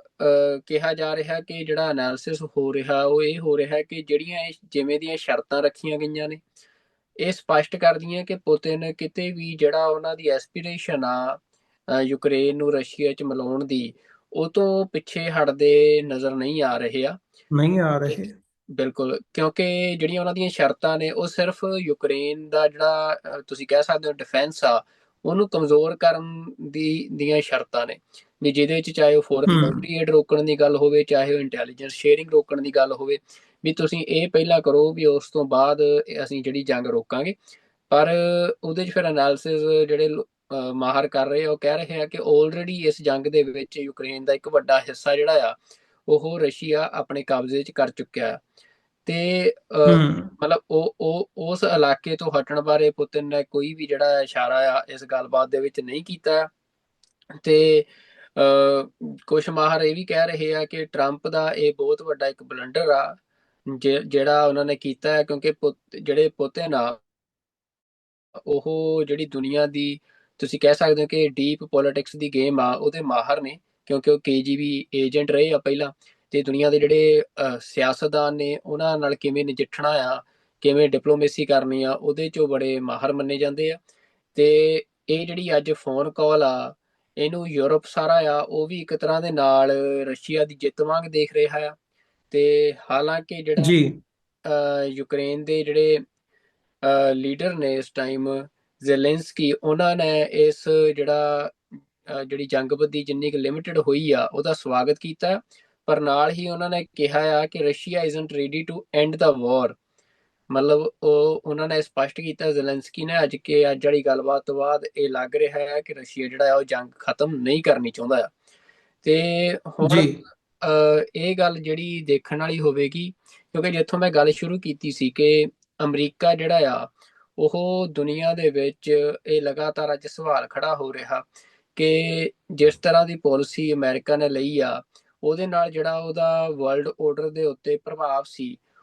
ਉਹ ਡਿਲੂਟ ਹੋ ਰਿਹਾ ਆ। ਕਿਉਂਕਿ ਡੋਨਲਡ ਟਰੰਪ ਜਿਹੜਾ ਨੈਰੇਟਿਵ ਲੈ ਕੇ ਆਏ ਆ ਸੱਤਾ ਦੇ ਵਿੱਚ, ਕਿ ਜਿਹਦੇ 'ਚ ਉਹ ਇਹ ਗੱਲ ਕਹਿ ਰਹੇ ਆ ਕਿ ਅਮਰੀਕਨ ਇੰਟਰਸਟ ਫਸਟ ਆ, ਅਮਰੀਕਾ ਦਾ ਖਰਚਾ ਬਹੁਤ ਜ਼ਿਆਦਾ ਹੁੰਦਾ ਆ ਹੋਰ ਮੁਲਕਾਂ ਨੂੰ ਸਿਕਿਉਰਿਟੀ ਦੇਣ ਤੇ, ਹੋਰ ਮੁਲਕਾਂ ਦੇ ਵਿੱਚ ਮਤਲਬ ਜਿਹੜੀ ਇਨਵੋਲਵਮੈਂਟ ਆ ਅਮਰੀਕਾ ਦੀ, ਚਾਹੇ ਉਹ ਫੋਰਨ ਏਡ ਦੇ ਹਵਾਲੇ ਨਾਲ ਵੀ ਉਹਨਾਂ ਨੇ ਗੱਲਾਂ ਕਹੀਆਂ ਨੇ। ਮਤਲਬ ਉਹ ਸਾਰੀਆਂ ਜੀ ਗੱਲਾਂ ਕਰਕੇ ਉਹ ਕਹਿ ਰਹੇ ਆ ਕਿ ਮੈਂ ਅਮਰੀਕਾ ਨੂੰ ਸਟਰੋਂਗ ਬਣਾਉਣਾ, ਕਿ ਅਮਰੀਕਾ ਦੀ ਮਨੀ ਅਮਰੀਕਾ ਦੇ ਵਿੱਚ ਰੱਖ ਕੇ। ਪਰ ਜਿਹੜਾ ਇਹ ਅਸੀਂ ਜਾਣਦੇ ਹਾਂ ਕਿ ਜਿਹੜਾ ਸਾਹਮਣੇ ਅਮਰੀਕਾ ਦੇ ਲਈ ਸਭ ਤੋਂ ਵੱਡਾ ਚੈਲੰਜ ਇਸ ਟਾਈਮ ਚਾਈਨਾ। ਮਤਲਬ ਚਾਈਨਾ ਆ ਜਿਹੜੀ ਉਹ ਆਊਟਵਰਡ ਅਪਰੋਚ ਲੈ ਰਿਹਾ ਆ। ਚਾਈਨਾ ਇਸ ਜੀ ਟਾਈਮ ਸਾਰੀ ਦੁਨੀਆ 'ਚ ਪੈਸਾ ਸੁੱਟ ਰਿਹਾ ਆ, ਚਾਹੇ ਉਹ ਅਫਰੀਕਾ ਹੋਵੇ, ਮਿਡਲ ਈਸਟ ਹੋਵੇ, ਜਿਹੜਾ one belt one road initiative ਆ ਉਹਦੇ ਰਾਹੀਂ। ਤੇ ਮਤਲਬ ਕਿਉਂਕਿ ਇਹ ਗੱਲ ਸਪਸ਼ਟ ਆ ਕਿ ਜੇ ਤੁਸੀਂ ਦੁਨੀਆ ਦੀ ਸਿਆਸਤ ਤੇ ਆਪਣਾ ਪ੍ਰਭਾਵ ਰੱਖਣਾ ਚਾਹੁੰਦੇ ਹੋ ਤਾਂ ਉਹਦੇ ਲਈ ਤੁਹਾਨੂੰ ਖਰਚਾ ਤਾਂ ਕਰਨਾ ਹੀ ਪੈਂਦਾ ਹੈ। ਤੇ ਅਮਰੀਕਾ ਜੀ ਜਿਹੜਾ ਆ ਉਹ ਇਸ ਟਾਈਮ ਜਿੱਥੇ ਇੱਕ ਵੱਡਾ ਮਤਲਬ ਵਰਲਡ ਆਰਡਰ ਸ਼ਿਫਟ ਦੀ ਗੱਲ ਚੱਲ ਰਹੀ ਆ, ਜੀਓਪੋਲਿਟੀਕਲ ਸ਼ਿਫਟ ਦੀਆਂ ਗੱਲਾਂ ਹੋ ਰਹੀਆਂ ਨੇ, ਇਸ ਕ੍ਰਿਟੀਕਲ ਟਾਈਮ ਦੇ ਉੱਤੇ ਅਮਰੀਕਾ ਨੇ ਜਿਹੜਾ ਆਪਣਾ ਹੱਥ ਆ ਉਹ ਪਿੱਛੇ ਖਿੱਚਿਆ ਆ। ਤੇ ਉਹਦੇ 'ਚ ਜਿਹੜੀ ਅੱਜ ਦੀ ਇਹ ਕਾਲ ਆ ਉਹ ਮੰਨਿਆ ਜਾ ਰਿਹਾ ਕਿ ਮਤਲਬ ਜਿਹੜੇ ਐਨਾਲਿਸਟ ਆ ਉਹ ਕਹਿ ਰਹੇ ਆ ਕਿ ਟਰੰਪ ਦੇ ਹਵਾਲੇ ਨਾਲ ਇਹ ਇੱਕ ਬਲੰਡਰ ਆ, ਇੱਕ ਖਤਰਨਾਕ ਸਿਗਨਲ ਆ ਜੋ ਪੁਤਿਨ ਨੂੰ ਦਿੱਤਾ ਗਿਆ ਹੈ। ਪਰ ਟਰੰਪ ਦੂਜੇ ਪਾਸੇ ਜਿਹੜਾ ਨੈਰੇਟਿਵ ਡੋਨਲਡ ਟਰੰਪ ਦਾ, ਉਹਨਾਂ ਦਾ ਇਹ ਕਹਿਣਾ ਆ ਕਿ ਕਿਉਂਕਿ ਡੋਨਲਡ ਟਰੰਪ ਇਹ ਲਗਾਤਾਰ ਗੱਲ ਕਹਿੰਦੇ ਆਏ ਆ ਕਿ ਜਦੋਂ ਵੀ ਉਹ ਸੱਤਾ 'ਚ ਆਉਂਦੇ ਆ ਉਹ ਜੰਗ ਖਤਮ ਕਰਦੇ ਆ, ਉਹ ਜੰਗਾਂ ਨੂੰ ਰੋਕਦੇ ਆ। ਤੇ ਜੰਗ ਰੋਕਣ ਦਾ ਜਿਹੜਾ ਉਹਨਾਂ ਨੇ ਤਰੀਕਾ ਆ ਉਹ ਗੱਲਬਾਤ ਦਾ ਚੁਣਿਆ ਆ। ਤੇ ਉਹਦੇ 'ਚ ਉਹਨਾਂ ਨੇ ਕਿਹਾ ਆ ਕਿ ਜਿਹੜੀ ਅੱਜ ਵੀ ਸਟੇਟਮੈਂਟ ਆ ਵਾਈਟ ਹਾਊਸ ਦੀ ਕਿ ਜਿਹੜੀ ਇਹ ਗੱਲਬਾਤ ਆ ਜਿੱਧਰ ਨੂੰ ਇਹ ਜਾ ਰਹੀ ਆ, ਉਹਦੇ 'ਚ ਸਾਰੀਆਂ ਧਿਰਾਂ ਨੂੰ ਕੁਝ ਧਿਰਾਂ ਕੁਝ ਖੱਟਣਗੀਆਂ ਵੀ ਤੇ ਕੁਛ ਨਾ ਕੁਛ ਗਵਾਉਣਾ ਵੀ ਪੈਣਾ ਆ। ਤੇ ਮਤਲਬ ਜੀ ਇਹ ਅਪਰੋਚ ਹੈ ਜਿਹੜੀ ਇਹ ਲੈ ਕੇ ਡੋਨਲਡ ਟਰੰਪ ਦੀ ਸਰਕਾਰ ਚੱਲ ਰਹੀ ਹੈ, ਜਿੱਥੋਂ ਲੱਗ ਰਿਹਾ ਕਿ ਡੋਨਲਡ ਟਰੰਪ ਦਾ ਜ਼ਿਆਦਾ ਜ਼ੋਰ ਜਿਹੜਾ ਆ ਉਹਨਾਂ ਦੀ ਐਡਮਿਨਿਸਟ੍ਰੇਸ਼ਨ ਦਾ ਉਹ ਇਸ ਗੱਲ ਤੇ ਆ ਕਿ ਉਹ ਇਸ ਗੱਲ ਨੂੰ ਸਥਾਪਿਤ ਕਰ ਸਕਣ ਕਿ ਉਹਨਾਂ ਨੇ ਇੱਕ ਹੋਰ ਜੰਗ ਰਕਵਾਈ ਆ। ਪਰ ਸਵਾਲ ਇਸ ਟਾਈਮ ਇਹ ਉੱਠ ਰਿਹਾ ਕਿ ਜੰਗ ਜਿਹੜੀ ਆ ਉਹ ਕਿਸ ਕੀਮਤ ਤੇ ਰੁਕਦੀ ਆ, ਕਿ ਯੂਕਰੇਨ ਜਿਹੜਾ ਆ ਉਹ ਉਸ ਨੂੰ ਕਿੰਨੀ ਕੁ ਹਾਰ ਦਾ ਸਾਹਮਣਾ ਕਰਨਾ ਪੈਂਦਾ, ਉਹ ਹਾਰ ਖਿੱਤੇ ਦੇ ਰੂਪ 'ਚ ਉਹਦੇ ਕੋਲੋਂ ਖਿੱਤਾ ਜਾਂਦਾ ਹੈ ਜਾਂ ਹੋਰ ਤਰੀਕੇ ਨਾਲ ਹੁੰਦੀ ਆ। ਤੇ ਉਸ ਦਾ ਫਿਰ ਜਿਹੜਾ ਯੂਰਪ ਦੇ ਨਾਲ ਜਿਹੜੇ ਅਮਰੀਕਨ ਰਿਲੇਸ਼ਨ ਆ ਉਹਨਾਂ ਦੇ ਉੱਤੇ ਵੀ ਜਿਹੜਾ ਅਸਰ ਆ ਕਾਫੀ ਵੱਡਾ ਪੈ ਸਕਦਾ, ਕਿਉਂਕਿ ਆਲਰੇਡੀ ਅਸੀਂ ਦੇਖ ਰਹੇ ਹਾਂ ਕਿ ਜਿਸ ਦਿਨ ਤੋਂ ਜ਼ੈਲੈਂਸਕੀ ਵਾਲਾ ਉਹ ਸਾਰਾ ਘਟਨਾਕ੍ਰਮ ਵਾਪਰਿਆ ਵਾਈਟ ਹਾਊਸ ਦੇ ਵਿੱਚ, ਉਸ ਦਿਨ ਤੋਂ ਜਿਹੜਾ ਜੀ ਯੂਰਪ ਆ ਉਹਨੇ ਇਹ ਗੱਲ ਕਹਿਣੀ ਸ਼ੁਰੂ ਕਰਤੀ ਹੈ ਕਿ ਅਸੀਂ ਅਮਰੀਕਾ ਦੇ ਉੱਤੇ ਜਿਹੜੀ ਉਹਨਾਂ ਦੀ ਸਿਕਿਉਰਿਟੀ ਰਿਲਾਇੰਸ ਸੀ ਜਿਹੜੀ ਵੀ ਉਹਨੂੰ ਉਹ ਆਪਣੀ ਨੂੰ ਸਹੀ ਕਰ ਰਹੇ ਆ, ਕਿਉਂਕਿ ਆਲਰੇਡੀ ਯੂਰਪ ਜਿਹੜਾ ਆ ਉਹਦੀ ਸਾਰੀ ਸਿਕਿਉਰਿਟੀ ਅਮਰੀਕਾ ਦੇ ਉੱਤੇ ਡਿਪੈਂਡ ਆ। ਤੇ ਉਹ ਹੁਣ ਹੋਰ ਤਰੀਕੇ ਜਿਹੜੇ ਆ ਉਹਦੇ ਲਈ ਆਜ਼ਾਦ ਕਰ ਰਹੇ ਆ ਕਿ ਅਮਰੀਕਾ ਦੇ ਉੱਤੇ ਉਹਨਾਂ ਦੀ ਸਿਕਿਉਰਿਟੀ ਡਿਪੈਂਡ ਨਾ ਹੋਵੇ। ਤੇ ਦੂਜੇ ਪਾਸੇ ਅਮਰੀਕਾ ਦੇ ਨਾਲ ਇਸੇ ਤਰੀਕੇ ਦਾ ਜਿਹੜਾ ਬਿਹੇਵੀਅਰ ਆ ਉਹ ਕੈਨੇਡਾ ਦਾ ਅਸੀਂ ਦੇਖ ਰਹੇ ਹਾਂ ਕਿ ਭਾਵੇਂ ਕੈਨੇਡਾ ਨੇ F-35 ਜਿਹੜੇ ਬੰਬਾਰਡੀਅਰ ਸੀ ਅਮਰੀਕਾ ਤੋਂ ਬਾਏ ਕਰਨੇ ਸੀ, ਉਹਨਾਂ ਦਾ ਮੁੜ ਰਿਵਿਊ ਕਰਨਾ ਸ਼ੁਰੂ ਕਰਤਾ। ਤੇ ਕਿਉਂਕਿ ਕੈਨੇਡਾ ਦਾ ਵੀ ਇਹੀ ਕਹਿਣਾ ਹੈ ਕਿ ਜਿਹੜਾ ਉਹ ਸਿਕਿਉਰਿਟੀ ਦੇ ਮਾਮਲੇ 'ਚ ਅਮਰੀਕਾ ਤੇ ਜ਼ਿਆਦਾ ਡਿਪੈਂਡ ਨੇ। ਤਾਂ ਅਮਰੀਕਾ ਦੇ ਜੀ ਅਲਾਈਜ਼ ਨੇ ਇਹ ਸਾਰੇ ਜੋ ਵੀ ਅਮਰੀਕਾ ਦੀ ਇਹ ਪਾਲਿਸੀ ਆ ਉਹਦੇ 'ਚ ਦੇਖਣ 'ਚ ਆ ਰਿਹਾ ਕਿ ਅਮਰੀਕਾ ਦੇ ਅਲਾਈਜ਼ ਦਾ ਜਿਹੜਾ ਟਰਸਟ ਆ ਅਮਰੀਕਾ ਤੋਂ ਉਹ ਟੁੱਟ ਰਿਹਾ ਹੈ। ਤੇ ਇਸ ਸਾਰੇ ਦੇ ਵਿੱਚ ਯੂਰਪ ਦੇ ਵਿੱਚ ਫਰਾਂਸ ਇੱਕ ਵੱਡੀ ਤਾਕਤ ਦੇ ਵਜੋਂ ਉੱਭਰ ਰਿਹਾ। ਤੇ ਬੀਤੇ ਕੱਲ ਵੀ ਕੈਨੇਡਾ ਦੇ ਜਿਹੜੇ ਨਵੇਂ ਪ੍ਰਾਈਮ ਮਿਨਿਸਟਰ ਆ ਉਹ ਬਕਿੰਗਮ ਪੈਲੇਸ ਜਿਹੜਾ ਕਿੰਗ ਆ ਉਹਨੂੰ ਮਿਲਣ ਤੋਂ ਪਹਿਲਾਂ ਉਹ ਫਰਾਂਸ ਗਏ ਤੇ ਉੱਥੋਂ ਦੇ ਜਿਹੜੇ ਫ੍ਰੈਂਚ ਪ੍ਰਾਈਮ ਮਿਨਿਸਟਰ ਨੇ ਉਹਨਾਂ ਦੇ ਨਾਲ ਉਹਨਾਂ ਦੀ ਜਿਹੜੀ ਗੱਲਬਾਤ ਆ ਉਹ ਵੀ ਇਹੀ ਇਸ਼ਾਰਾ ਕਰ ਰਹੀ ਸੀ ਕਿ US ਤੋਂ ਜੀ ਜਿਹੜਾ ਹੁਣ ਟਰਸਟ ਆ ਉਹਦੇ 'ਚ ਕਾਫੀ ਜ਼ਿਆਦਾ ਡੈਫੀਸ਼ੀਟ ਆਇਆ ਆ ਸਾਰੇ ਉਹਦੇ ਅਲਾਈਜ਼ ਦਾ। ਤੇ ਇਹ ਅਮਰੀਕਾ ਦੀ ਫੋਰਨ ਪਾਲਿਸੀ ਦੇ ਲਈ ਇੱਕ ਬਹੁਤ ਵੱਡਾ ਚੈਲੰਜ ਆ। ਤੇ ਹੁਣ ਇਹ ਗੱਲਬਾਤ ਕਿੱਧਰ ਚੱਲਦੀ ਆ ਅਮਰਵੀਰ ਸਿੰਘ ਜੀ, ਮਤਲਬ ਇਹ ਦੇਖਣ ਵਾਲੀ ਗੱਲ ਹੋਵੇਗੀ ਕਿ ਰਸ਼ੀਆ ਜਿਹੜਾ ਆ ਉਹ 30 ਦਿਨਾਂ ਦੇ ਵਿੱਚ ਇਹ ਸੀਜ਼ਫਾਇਰ ਆ ਇਹਨੂੰ ਕਿਵੇਂ ਅਮਲ 'ਚ ਲਿਆਉਂਦਾ, ਤੇ ਦੂਜੇ ਪਾਸੇ 30 ਦਿਨਾਂ ਤੋਂ ਬਾਅਦ ਟਰੰਪ ਜਿਹੜੇ ਆ ਉਹ ਕੀ ਪ੍ਰਪੋਜ਼ਲ ਲੈ ਕੇ ਰਸ਼ੀਆ ਦੇ ਕੋਲ ਜਾਂਦੇ ਆ। ਕਿਉਂਕਿ ਜਦੋਂ ਇਹ ਗੱਲਬਾਤ ਚੱਲ ਰਹੀ ਸੀ ਉਸ ਦੇ ਨਾਲ ਹੀ ਇੱਕ ਜਿਹੜਾ ਮਿਡਲ ਈਸਟ ਦੇ ਵਿੱਚ ਜਿਹੜੀਆਂ ਯੂਕਰੇਨ ਪੀਸ ਟੋਕਸ ਉਹ ਆਲਰੇਡੀ ਸ਼ੁਰੂ ਹੋ ਗਈਆਂ ਨੇ, ਜਿਹਦੇ 'ਚ ਅਫੀਸ਼ੀਅਲਸ ਸਾਰੀਆਂ ਧਿਰਾਂ ਦੇ ਸ਼ਾਮਲ ਹੋ ਰਹੇ ਆ। ਤੇ ਜਿਹੜਾ ਕੋਈ ਵੀ ਅੱਗੇ ਪ੍ਰਪੋਜ਼ਲ ਆ ਉਹ ਹੁਣ ਬਿਲਡ ਅਪ ਹੋਣਾ ਆ। ਪਰ ਇਹ ਹੁਣ ਦੇਖਣ ਵਾਲੀ ਗੱਲ ਹੋਣੀ ਆ ਕਿ ਡੋਨਲਡ ਟਰੰਪ ਜਿਹੜੇ ਆ ਉਹ ਜਿਹੜੀ ਅਪਰੋਚ ਉਹਨਾਂ ਨੇ ਲਈ ਆ ਯੂਕਰੇਨ ਦੇ ਉੱਤੇ ਕਿ ਯੂਕਰੇਨ ਨੂੰ ਉਹ ਮਨਾਉਣਾ ਚਾਹੁੰਦੇ ਆ ਕਿ ਕਿਸੇ ਵੀ ਤਰੀਕੇ ਦੇ ਨਾਲ ਉਹ ਰਸ਼ੀਆ ਦੇ ਨਾਲ ਸੰਧੀ ਲਈ ਮੰਨੇ। ਤੇ ਅਸੀਂ ਪਿਛਲੇ ਦਿਨਾਂ 'ਚ ਦੇਖਿਆ ਕਿ ਭਾਵੇਂ ਉਹ ਇੰਟੈਲੀਜੈਂਸ ਸ਼ੇਅਰਿੰਗ ਦੀ ਗੱਲ ਰੋਕਣ ਦੀ ਗੱਲ ਸੀ, ਭਾਵੇਂ ਉਹ ਫੋਰਨ ਮਿਲਟਰੀ ਏਡ ਰੋਕਣ ਦੀ ਗੱਲ ਸੀ, ਅਮਰੀਕਾ ਦੇ ਵੱਲੋਂ ਸਾਰਾ ਕੁਝ ਕੀਤਾ ਗਿਆ। ਪਰ ਇਹ ਆ ਕਿ ਡੋਨਲਡ ਟਰੰਪ ਦਾ ਜਿਹੜਾ ਇਹ ਪ੍ਰਪੋਜ਼ਲ ਆ ਇਹ ਅਸੀਂ ਕਹਿ ਸਕਦੇ ਹਾਂ ਕਿ ਜਿਹੜਾ ਇੱਕ ਵੱਡਾ ਦੁਨੀਆ ਦੇ ਵਿੱਚ ਗਲੋਬਲ ਆਰਡਰ ਦੀ ਤਬਦੀਲੀ ਆ ਵੀ ਉਹਦੇ 'ਚ ਬੜਾ ਅਹਿਮ ਰੋਲ ਨਿਭਾਉਣ ਵਾਲਾ ਆ। ਜੇ ਅਮਰੀਕਾ ਜਿਹੜਾ ਆ ਉਹ ਆਪਣੇ ਅਲਾਈਜ਼ ਦੇ ਵਿੱਚੋਂ ਆਪਣਾ ਭਰੋਸਾ ਗਵਾਉਂਦਾ ਆ ਤਾਂ ਉਹਦੇ ਨਾਲ ਜਿਹੜਾ ਅਸੀਂ ਕਹਿ ਸਕਦੇ ਹਾਂ ਕਿ ਯੂਰਪ ਦੇ ਵਿੱਚ ਇੱਕ ਨਵੇਂ ਤਰ੍ਹਾਂ ਦਾ ਜਿਹੜਾ ਟਕਰਾਅ ਆ ਉਸ ਦੀ ਸ਼ੁਰੂਆਤ ਹੋਣ ਦੀਆਂ ਸੰਭਾਵਨਾਵਾਂ ਬਣ ਜਾਂਦੀਆਂ ਨੇ। ਨਹੀਂ, ਬਿਲਕੁਲ। ਜਦੋਂ ਅਸੀਂ ਇਹ ਸਾਰੀਆਂ ਡਿਵੈਲਪਮੈਂਟਸ ਦੀ ਗੱਲ ਕਰ ਰਹੇ ਹਾਂ, ਭਾਵੇਂ ਉਹ ਰਸ਼ੀਆ ਯੂਕਰੇਨ ਕਨਫਲਿਕਟ ਹੋਵੇ ਜਾਂ ਮਿਡਲ ਈਸਟ ਕ੍ਰਾਈਸਿਸ ਦੀ ਗੱਲ ਹੋਵੇ ਜਾਂ ਇਹ ਯੂਰਪ ਦੀ ਨਵੀਂ ਤਬਦੀਲੀ, ਫਰਾਂਸ ਦਾ ਉੱਭਰਨਾ, ਸਾਰੀਆਂ ਡਿਵੈਲਪਮੈਂਟਸ ਦੇ ਵਿੱਚ ਜਿਹੜਾ ਇੱਕ ਕੀ ਫੈਕਟਰ ਨਜ਼ਰ ਆਉਂਦਾ ਆ ਉਹ ਹੈ ਅਮਰੀਕਾ ਦੀ ਬਦਲੀ ਹੋਈ ਨੀਤੀ। ਡੋਨਲਡ ਟਰੰਪ ਦੇ ਪ੍ਰੈਜ਼ੀਡੈਂਟ ਬਣਨ ਤੋਂ ਬਾਅਦ ਜਿਹੜਾ ਰੁਖ ਜਾਂ ਜਿਹੜੀ ਨੀਤੀ ਟਰੰਪ ਹੋਰਾਂ ਨੇ ਅਖਤਿਆਰ ਕੀਤੀ ਹੈ ਇਹ ਇੱਕ ਮੇਨ ਫੋਕਸ ਹੈ। ਸੋ ਇਹਦੇ ਤੇ ਬਹੁਤ ਕੁਝ ਡਿਪੈਂਡ ਕਰਦਾ ਜਿਸ ਹਿਸਾਬ ਨਾਲ ਅਮਰੀਕਾ ਪਿਛਲੇ ਸਮੇਂ ਦੇ ਵਿੱਚ, ਜਿਵੇਂ ਤੁਸੀਂ ਵੀ ਜ਼ਿਕਰ ਕੀਤਾ ਵੀ ਫੰਡਿੰਗ ਦੇ ਹਵਾਲੇ ਨਾਲ ਜਾਂ ਅਦਰਵਾਈਜ਼, ਜੇ ਤੁਸੀਂ ਦੁਨੀਆ ਦੀ ਜਿਹੜੀ ਸਰਪੰਚੀ ਹੈ ਉਹ ਆਪਣੇ ਕੋਲ ਰੱਖਣੀ ਹੈ ਤੇ ਉਹਦੇ ਲਈ ਤੁਹਾਨੂੰ ਖਰਚਾ ਕਰਨਾ ਪੈਂਦਾ ਜਿਵੇਂ ਤੁਸੀਂ ਕਿਹਾ। ਪਰ ਹੁਣ ਇਹ ਨੀਤੀ ਬਦਲਦੀ ਨਜ਼ਰ ਆ ਰਹੀ ਹੈ। ਸੋ ਇਹਦੇ ਨਾਲ ਕਾਫੀ ਕੁਝ ਜਿਹੜਾ ਆ ਉਹ ਅੰਤਰਰਾਸ਼ਟਰੀ ਪੱਧਰ ਦੇ ਉੱਤੇ ਬਦਲਣ ਦੀਆਂ ਸੰਭਾਵਨਾਵਾਂ ਨੇ, ਜਿਹੜੀਆਂ ਸੰਭਾਵਨਾਵਾਂ ਤੋਂ ਵੀ ਹੁਣ ਗੱਲ ਅੱਗੇ ਨਿਕਲ ਕੇ ਬਦਲ ਰਹੀਆਂ ਨਜ਼ਰ ਆ ਰਹੀਆਂ ਨੇ। ਤੇ 4 ਸਾਲ ਬੜਾ ਵੱਡਾ ਇੱਕ ਟਾਈਮ ਪੀਰੀਅਡ ਹੁੰਦਾ ਜੇ ਇਸੇ ਹਿਸਾਬ ਨਾਲ, ਜਿਸ ਹਿਸਾਬ ਨਾਲ ਅਮਰੀਕਾ ਪੈਰ ਪਛਾਂ ਖਿੱਚਦਾ ਜਾ ਰਿਹਾ ਹਰ ਇੱਕ ਅਗਰੀਮੈਂਟ ਤੋਂ ਏਡ ਦੇ ਹਵਾਲੇ ਨਾਲ ਅਦਰਵਾਈਜ਼ ਜਦੋਂ ਅਸੀਂ ਦੇਖਦੇ ਹਾਂ ਤੇ ਦੁਨੀਆ ਦਾ ਰੂਪ ਜਾਂ ਦੁਨੀਆ ਦਾ ਨਕਸ਼ਾ ਜਿਹੜਾ ਉਹ ਕੁਝ ਹੋਰ ਬਣਦਾ ਨਜ਼ਰ ਆਊਗਾ। ਸੋ ਉਸ ਦੇ ਵਿੱਚ ਜਦੋਂ ਅਸੀਂ ਇੱਕ ਸੈਂਟਰ ਪੁਆਇੰਟ ਦੇ ਉੱਤੇ ਦੇਖਦੇ ਹਾਂ, ਅੱਜ ਯੂਨਾਈਟਿਡ ਨੇਸ਼ਨਸ ਵੀ ਉਸ ਪੋਜੀਸ਼ਨ ਦੇ ਵਿੱਚ ਨਹੀਂ ਨਜ਼ਰ ਆਉਂਦਾ ਕਿ ਉਹ ਆਪਣੇ ਜਿਹੜੇ ਰੈਜ਼ੋਲਿਊਸ਼ਨਸ ਨੇ ਉਹਦੀ ਇੰਪਲੀਮੈਂਟੇਸ਼ਨ ਕਰਾ ਸਕੇ। ਕਿਤੇ ਨਾ ਕਿਤੇ ਅਮਰੀਕਾ ਤੋਂ ਇਹ ਆਸ ਰੱਖੀ ਜਾ ਰਹੀ ਸੀ ਜਾਂ ਆਸ ਰੱਖੀ ਜਾਂਦੀ ਰਹੀ ਹੈ ਹੁਣ ਤੱਕ ਕਿ ਅਮਰੀਕਾ ਉਸ ਪੋਜੀਸ਼ਨ ਦੇ ਵਿੱਚ ਰਿਹਾ ਆ, ਭਾਵੇਂ ਉਹ ਸੈਂਕਸ਼ਨਸ ਦੇ ਹਵਾਲੇ ਨਾਲ ਕਰਨ ਦੀ ਸਮਰੱਥਾ ਰੱਖਦਾ ਹੋਵੇ ਜਾਂ ਕਿਸੇ ਹੋਰ ਤਰੀਕੇ ਨਾਲ ਜਿਹੜੀ ਇੰਟਰਨਲ ਡਿਪਲੋਮੇਸੀ ਹੁੰਦੀ ਹੈ ਉਸ ਨੂੰ ਮੁੱਖ ਰੱਖਦੇ ਆ। ਪਰ ਜਿਵੇਂ ਹੁਣ ਜਿਹੜੀ ਬੰਬਾਰਡਮੈਂਟ ਦੁਬਾਰਾ ਇਜ਼ਰਾਈਲ ਵੱਲੋਂ ਗਜ਼ਾ ਦੇ ਵਿੱਚ ਸ਼ੁਰੂ ਕੀਤੀ ਗਈ ਹੈ, ਜੇ ਇਹ ਜਿਹਨੂੰ ਕਹਿੰਦੇ ਆ ਵੀ ਸੀਜ਼ ਫਾਇਰ ਦਾ ਐਂਡ ਹੋ ਜਾਂਦਾ, ਕੰਪਲੀਟਲੀ ਬੰਦ ਹੋ ਜਾਂਦੀ ਹੈ, ਤੇ ਫਿਰ ਕੁਐਸਚਨ ਮਾਰਕ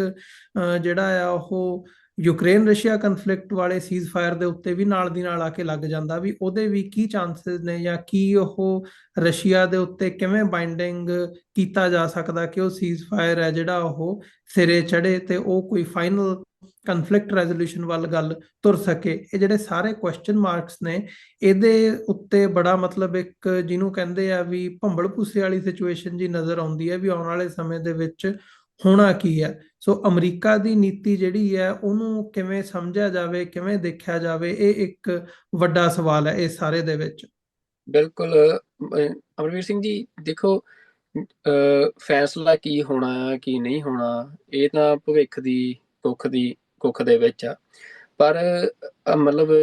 ਡੋਨਲਡ ਟਰੰਪ ਦੇ ਜਿਹੜੇ ਫੋਰਮਰ ਰਸ਼ੀਆ ਇਸ਼ੂਜ਼ ਦੇ ਐਡਵਾਈਜ਼ਰ ਆ ਫਾਇਨਾ ਹਿਲ, ਉਹਨਾਂ ਦੀ ਸਟੇਟਮੈਂਟ ਬੜੀ ਇੰਪੋਰਟੈਂਟ ਆ। ਤਾਂ ਮੈਂ ਜ਼ਰੂਰ ਕੋਟ ਕਰਨੀ ਚਾਹੁੰਦਾ ਕਿ ਉਹਨਾਂ ਨੇ ਕਿਹਾ ਕਿ Vladimir Putin's phone call with Donald Trump is a power play from the Russian president who is not in a hurry and is in charge of this situation। ਮਤਲਬ ਉਹ ਕਹਿ ਰਹੇ ਆ ਕਿ ਜਿੰਨੀ ਅੱਜ ਦੀ ਗੱਲਬਾਤ ਆ ਉਹਦੇ 'ਚ ਇਹ ਸਪਸ਼ਟ ਹੋ ਰਿਹਾ ਕਿ ਇਹ ਜਿਹੜਾ ਸਾਰਾ ਘਟਨਾਕ੍ਰਮ ਸੀ ਇਹ ਵਲਾਦੀਮੀਰ ਪੁਤਿਨ ਦਾ ਪਾਵਰ ਪਲੇ ਸੀ, ਜਿਹਦੇ 'ਚ ਉਹਨਾਂ ਨੇ ਜੀ ਦਰਸਾਇਆ ਹੈ ਕਿ ਉਹਨਾਂ ਨੂੰ ਇਹ ਜੰਗ ਖਤਮ ਕਰਨ ਦੀ ਕੋਈ ਕਾਹਲ ਨਹੀਂ ਆ। ਤੇ ਉਹ ਜਿਹੜੀ ਇਹ ਸਾਰੀ ਸਿਚੁਏਸ਼ਨ ਬਣ ਰਹੀ ਆ ਟਰੂਸ ਕਰਨ ਦੀ, ਸੀਜ਼ ਫਾਇਰ ਕਰਨ ਦੀ, ਮਤਲਬ ਇਹ ਸਾਰੀ ਸਿਚੁਏਸ਼ਨ ਦੇ ਵਿੱਚ ਸਾਰੇ ਜਿਹੜੇ ਪੱਤੇ ਆ, ਕਾਰਡ ਆ, ਉਹ ਉਹਨਾਂ ਦੇ ਹੱਥ 'ਚ ਆ, ਉਹ ਪੁਤਿਨ ਦੇ ਹੱਥ 'ਚ ਆ। ਤਾਂ ਮਤਲਬ ਇਹ ਜਿਹੜੀ ਗੱਲ ਇਹੀ ਆ ਕਿ ਜੇ ਜ਼ੈਲੈਂਸਕੀ ਉਸ ਦਿਨ ਵਾਈਟ ਹਾਊਸ ਦੇ ਵਿੱਚ ਆ ਕੇ ਜਿਹੜੀ ਸਿਚੁਏਸ਼ਨ ਬਣੀ ਆ ਵਾਈਟ ਹਾਊਸ ਦੇ ਵਿੱਚ, ਉਹ ਸਿਚੁਏਸ਼ਨ ਜੇ ਬਣੀ ਤਾਂ ਮਤਲਬ ਉਹਦੇ ਪਿੱਛੇ ਇੱਕ ਕਾਰਨ ਸੀ ਕਿ ਜਿਹੜਾ ਯੂਕਰੇਨ ਆ ਉੱਥੋਂ ਦੀ ਗਵਰਨਮੈਂਟ ਆ ਜਾਂ ਜਿਹੜੇ ਯੂਰੋਪੀਅਨ ਕੰਟਰੀਜ਼ ਜਿਹੜੇ ਰਸ਼ੀਆ ਤੋਂ ਟੈਰੀਫਾਈਡ ਨੇ ਕਿ ਜਿਹੜੀ ਰਸ਼ੀਆ ਦੀ ਐਕਸਪੈਂਸ਼ਨਿਸਟ ਪਾਲਿਸੀ ਆ ਯੂਰਪ ਦੇ ਵਿੱਚ, ਤਾਂ ਉਹਨਾਂ ਨੂੰ ਇਹ ਲੱਗ ਰਿਹਾ ਕਿ ਜਿਹੜਾ ਅਮਰੀਕਾ ਦਾ ਇਹ ਮੂਵ ਆ ਉਹਦੇ ਵਿੱਚ ਇਹ ਗੱਲ ਉੱਭਰ ਕੇ ਆ ਰਹੀ ਹੈ ਕਿ ਡੋਨਲਡ ਟਰੰਪ ਜਿਹੜੇ ਆ ਜਿਹੜਾ ਉਹਨਾਂ ਦਾ ਆਪਣੀ ਤੁਸੀਂ ਕਹਿ ਸਕਦੇ ਹੋ ਕਿ ਇੱਕ ਮਨ ਆ ਵੀ ਮੈਂ ਜੰਗ ਰੁਕਵਾਉਣੀ ਆ, ਮੈਂ ਜੰਗ ਖਤਮ ਕਰਨੀ ਆ ਤੇ ਅਮਰੀਕਾ ਫਸਟ ਜਿਹੜੀ ਉਹ ਸਾਰੀ ਗੱਲਬਾਤ ਹੈਗੀ ਆ ਵੀ ਜਿਹੜਾ ਉਹਨਾਂ ਦਾ ਆਪਣੀ ਸਟੇਟ ਆਫ ਮਾਈਂਡ ਆ ਉਹਨੂੰ ਤਸੱਲੀ ਦੇਣ ਦੇ ਲਈ ਉਹ ਬਾਕੀ ਦੇ ਸਾਰੇ ਫੈਕਟਰਸ ਨੂੰ ਅਣਗੌਲਿਆ ਕਰ ਰਹੇ ਆ। ਤੇ ਉਹਦੇ ਵਿੱਚ ਜਿਹੜੀਆਂ ਇਹ ਸਟੇਟਮੈਂਟਸ ਆ ਰਹੀਆਂ ਨੇ ਹੁਣ, ਜਿਹੜੇ ਐਨਾਲਿਸਟ ਨੇ, ਮਾਹਰ ਨੇ ਇਹਨਾਂ ਮਾਮਲਿਆਂ ਦੇ, ਖਾਸ ਤੌਰ ਤੇ ਜਿਹੜੇ ਅਮਰੀਕਾ ਨੂੰ ਲੰਮੇ ਸਮੇਂ ਤੋਂ ਚਲਾ ਰਹੇ ਆ, ਤਾਂ ਉਹਨਾਂ ਦਾ ਇਹੀ ਡਰ ਆ ਕਿ ਡੋਨਲਡ ਟਰੰਪ ਜਿਹੜੇ ਆ ਉਹਨਾਂ ਨੇ ਕਾਲ ਦੇ ਵਿੱਚ ਇਹ ਅਪਰੋਚ ਕੀਤੀ ਆ, ਜਿਹਨੇ ਜਿਹੜਾ ਰਸ਼ੀਆ ਦਾ ਹੱਥ ਆ ਉਹ ਇਸ ਜੰਗ ਦੇ ਵਿੱਚ ਉੱਤੇ ਕਰਤਾ ਹੈ। ਤੇ ਵਲਾਦੀਮੀਰ ਪੁਤਿਨ ਜਿਹੜੇ ਆ, ਮਸਲਾ ਇਹ ਹੈ ਕਿ ਵਲਾਦੀਮੀਰ ਪੁਤਿਨ ਦਾ ਜਿਹੜਾ ਅਟੈਕ ਆ ਰਸ਼ੀਆ ਦੇ ਯੂਕਰੇਨ ਦੇ ਉੱਤੇ, ਉਹ ਕੋਈ ਰਿਐਕਸ਼ਨਰੀ ਅਪਰੋਚ ਨਹੀਂ ਸੀ। ਇਹ ਰਸ਼ੀਆ ਦੀ ਇੱਕ ਲੌਂਗ ਟਾਈਮ ਪੋਲਿਸੀ ਆ ਜਿਹੜੀ ਐਕਸਪੈਂਸ਼ਨ ਕਰਨ ਦੀ ਆ, ਜਿਹੜਾ ਸੋਵੀਅਤ ਗਲੋਰੀ ਆ, ਜਿਹੜੀ ਸੋਵੀਅਤ ਐਰਾ ਗਲੋਰੀ ਆ, ਉਹਨੂੰ ਦੁਬਾਰਾ ਰੀਗੇਨ ਕਰਨ ਦੀ ਆ। ਜਿਹੜੀ ਇਹ ਰਸ਼ੀਅਨ ਪਾਲਿਸੀ ਆ ਵੀ ਉਹਦੇ ਵਿੱਚ ਅਸੀਂ ਕਹਿ ਸਕਦੇ ਹਾਂ ਵੀ ਇਹ ਇੱਕ ਵੱਡੀ ਜਿੱਤ ਜਿਹੜੀ ਆ ਇਹ ਰਸ਼ੀਆ ਨੂੰ ਜੇ ਇੱਥੇ ਯੂਕਰੇਨ 'ਚ ਮਿਲਦੀ ਆ ਤਾਂ ਇਹਦਾ ਇਹਨੂੰ ਜੋੜ ਕੇ ਦੇਖਿਆ ਜਾ ਰਿਹਾ ਜਿਸ ਤਰੀਕੇ ਦੇ ਨਾਲ ਹਿਟਲਰ ਨੇ ਉਸ ਟਾਈਮ ਦੇ ਵਿੱਚ ਇੱਕ ਜਿੱਤ ਮਿਲਣ ਤੋਂ ਬਾਅਦ ਉਹ ਫਿਰ ਸਾਰੇ ਯੂਰਪ ਦੇ ਉੱਤੇ ਮਤਲਬ ਕੁਝ ਸਮੇਂ ਦੇ ਵਿੱਚ ਛਾ ਗਿਆ ਸੀ ਜਿਹੜਾ ਹਿਟਲਰ ਦਾ ਟੈਰਰ ਸੀ। ਤੇ ਉਸੇ ਤਰੀਕੇ ਦੇ ਨਾਲ ਜਿਹੜੇ ਅਮਰੀਕਨ ਐਨਾਲਿਸਟ ਨੇ ਉਹ ਇਹ ਗੱਲ ਕਹਿ ਰਹੇ ਆ ਕਿ ਜਿਹੜੀ ਇਹ ਟਰੰਪ ਦੀ ਅਪਰੋਚ ਆ, ਇਹ ਇੱਕ ਤਰੀਕੇ ਦੇ ਨਾਲ ਜਿਹੜਾ ਰਸ਼ੀਆ ਪਿਛਲੇ ਲੰਮੇ ਸਮੇਂ ਤੋਂ ਸਨੱਬ ਹੋ ਕੇ ਬੈਠਾ ਸੀ, ਕਿ ਉਸ ਨੂੰ ਇੱਕ ਬਹੁਤ ਵੱਡੀ ਹੱਲਾਸ਼ੇਰੀ ਦੇਣ ਵਾਲੀ ਗੱਲ ਆ। ਤੇ ਉਸ ਤੋਂ ਬਾਅਦ ਰਸ਼ੀਆ ਫਿਰ ਜਿਹੜਾ ਆ ਵੀ ਉਹ ਕਿੱਧਰ ਨੂੰ ਮੂਵ ਕਰਦਾ ਆ, ਕਿਵੇਂ ਆਪਣੀ ਜਿਹੜਾ ਉਹਦਾ ਡ੍ਰੀਮ ਆ ਉਹ ਪੂਰਾ ਕਰਨ ਦੇ ਲਈ ਅੱਗੇ ਵੱਧਦਾ ਆ, ਵੀ ਉਹ ਬੜਾ ਖਤਰਨਾਕ ਹੋ ਸਕਦਾ। ਖਾਸ ਤੌਰ ਤੇ ਉਸ ਸਮੇਂ ਜਦੋਂ ਜਿਹੜਾ ਮਤਲਬ ਜਿਹੜੀ ਇਹ ਵਰਲਡ ਆਰਡਰ ਦੀ